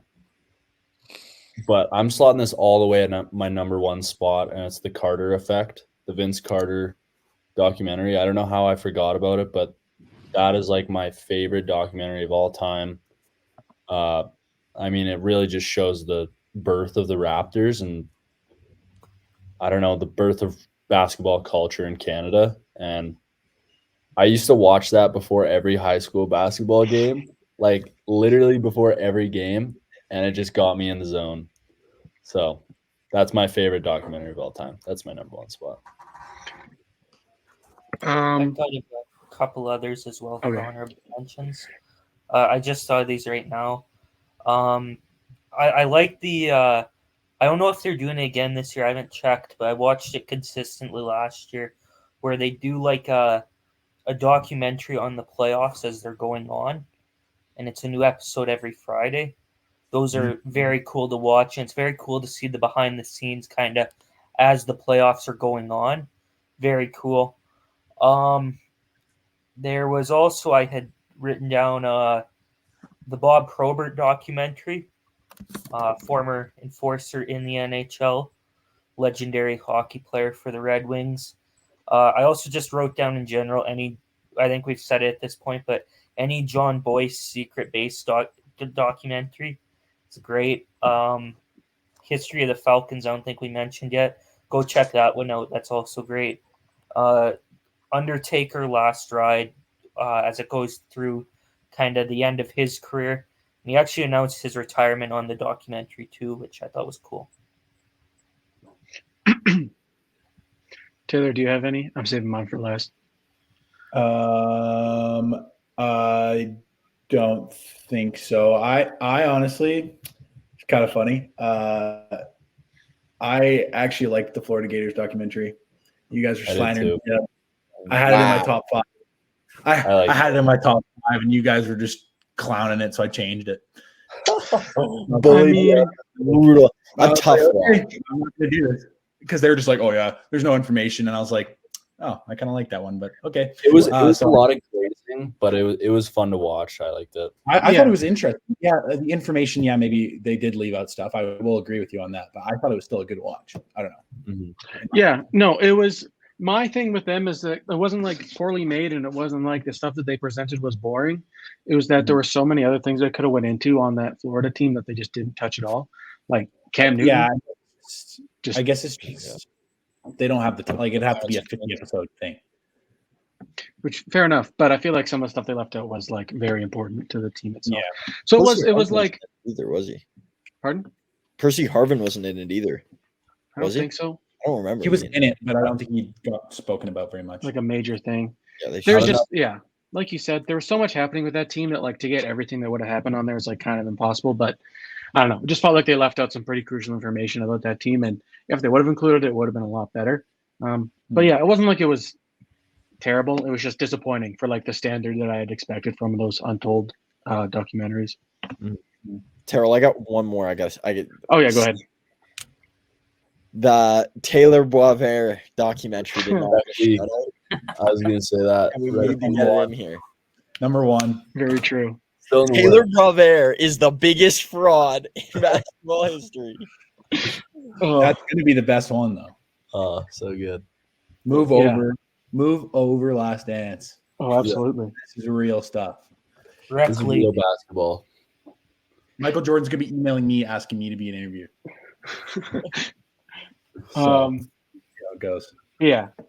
The last one that I wanted to mention, and this was John Bois before he went on the secret base and started producing stuff for them. So this is a bit of an older one, but it's his video about the 1904 St. Louis Olympics, rat poison and brandy. If you know secret base and you follow John Bois and you haven't watched that video, just please go ahead and watch it because it is hilarious. And it's just absurd, the stuff that they went through in that Olympics. And the last one I have two. I mean, these two I'm kind of shocked that it doesn't get brought up more in their like overall legacy, but I got Space Jam and Space Jam: A New Legacy. We're out here fighting aliens, and this isn't part of your like life story as a basketball player for Jordan and LeBron. I don't know, man. Just seems kind of strange to me. yeah, Don Cheadle doesn't get brought up enough in the NBA realm. Not at all. Not at all. And like Jordan saved the planet from aliens, and we're just like that. We brush over that. I feel like that's more important than 6 rings. I don't know. Maybe that's just me. Might have to I save this. understand He total might have to outcast save the against world again from us having to watch LeBron's terrible acting performance. So They'll come back. They'll reunite in season or the Wow, third that was movie just, after Jordan's gambled away all his money and has to sign some stupid contract in order to get it well, all you back. can always at least fall back on acting because LeBron sure cannot. Before I don't this know. goes on, I got one question for everybody. If you could make a documentary on one athlete that has not been made, what one would it be? So I was thinking Ooh. about this the other day. This is kind of part of an answer. A Valery Nichushkin documentary at the end of his career. His career path to this point has been crazy. I'd say Carey Price, but just because of the recent stuff. I got 2 separate ones. Give me any of those mid 2010s Blue Jays teams, or give me a look into that Seattle Super Bowl loss to the Patriots from the defense of pretty much everyone else other than Russell Wilson and Pete Carroll. I want to hear what everyone has to say because what we have heard from everyone to this point, it has not been glowing reviews about those two. So, or specifically Marshawn Lynch, just as a player in general. The LOB documentary is going to go crazy one day. I'm saying, man, like There is a whatever Marshawn comes up Lynch next. one that's really good, E60. Really good Marshawn. Oh, there's an E60. I'll have to watch that. I was gonna say for mine, Isaiah Thomas. Yeah. He's got a crazy story and a roller coaster career. Mm-hmm. Can I give you another answer before you give your picture? Do it. I'd want to do a documentary similar John Boyce style about the Vancouver Canucks and their history because there is so much to talk about. Mm-hmm. Like Wayne Gretzky almost signed with the team, Mark Messier and his tenure. Like there's so much. Interviewing the fans on just how bad they are, like it would just be so good to watch. The riot, riot, yeah. Having every Taylor fan Boisvert on. how poor losers they are. Oh, I'm so excited. I would love to watch that. I was gonna say you're gonna be contacted as the Canucks' #1 hater. That'll be your credit in that I'll documentary. be there. I don't think it would be that interesting of a documentary because you can't do a documentary on a team that hasn't won anything.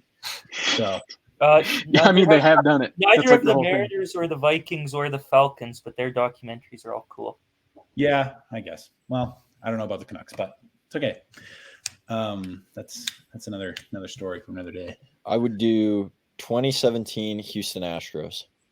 Yeah. But I want the background of everything that happened in that. No one's going to talk on that. That's the only Well, thing. I know it'll never happen, but it's been outed. Just say what happened.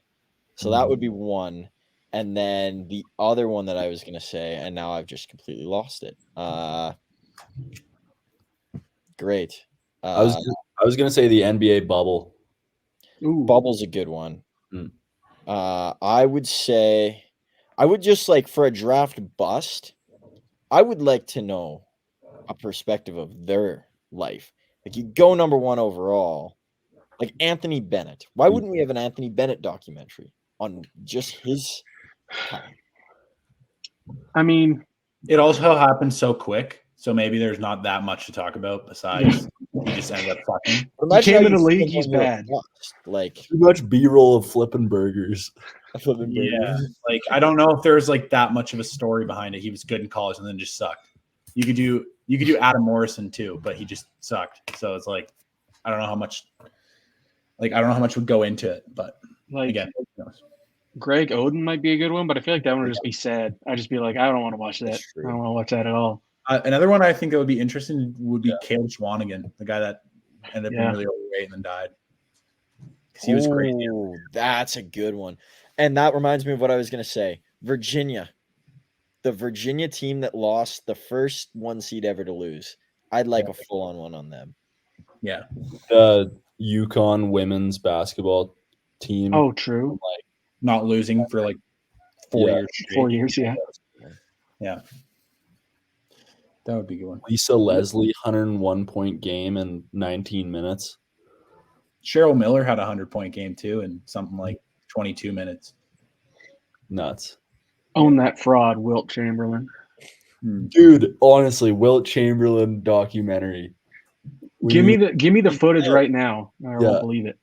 He's got a book where he says he slept with like 20,000 women. Yeah. More believable than the 100-point game.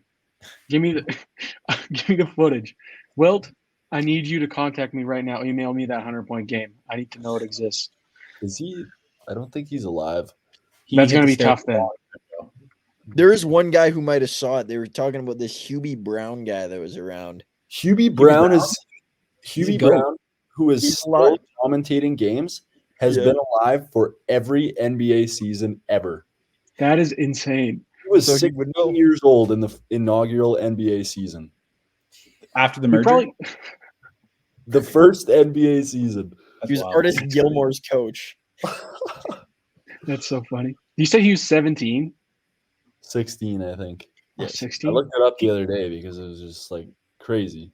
He just got that job. He just walked onto the court and picked up I don't even not even a microphone. He just had like one of those big horns just speaking into it at the Yeah. whole stadium.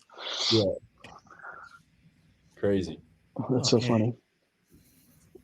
Well, I mean, do we have an update on the Pacers next game before we go? No, they're still Knicks are still clawing back. Josh Hart went to the locker room. He's been dealing with looks like ribs all game. They're going to have to start clawing a lot harder because they're down 21 with 7.5 minutes left. So They're still clawing. Will, what are you talking about? Hey, 20 points is nothing in the NBA. we just heard 100 points in 20 minutes. So Exactly. Get Lisa Leslie on the court. But the That's difference doable. is Alec Burks is on the court. He's a net negative. not when Lisa Leslie gets out there. He's going to the bench. Yeah. Yeah. I don't have anything else. I don't think so either. But 23-point game. Well, The claws are slipping. I guess thanks for tuning in once again to the Armchair Athletes. We'll hopefully be back once again next week. Yeah, thanks for tuning in. Unless you guys have anything else to say. Nope. We can't say anything else. It's been 2 hours and 38 minutes. I got Everything- work tomorrow at 5:30.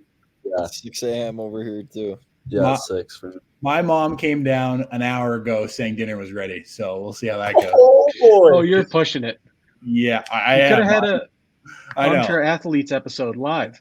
Get this guy a I'm so microwave. hungry right now. So thank you for watching. Okay. Thanks, Thank you. everybody. Thanks, everybody.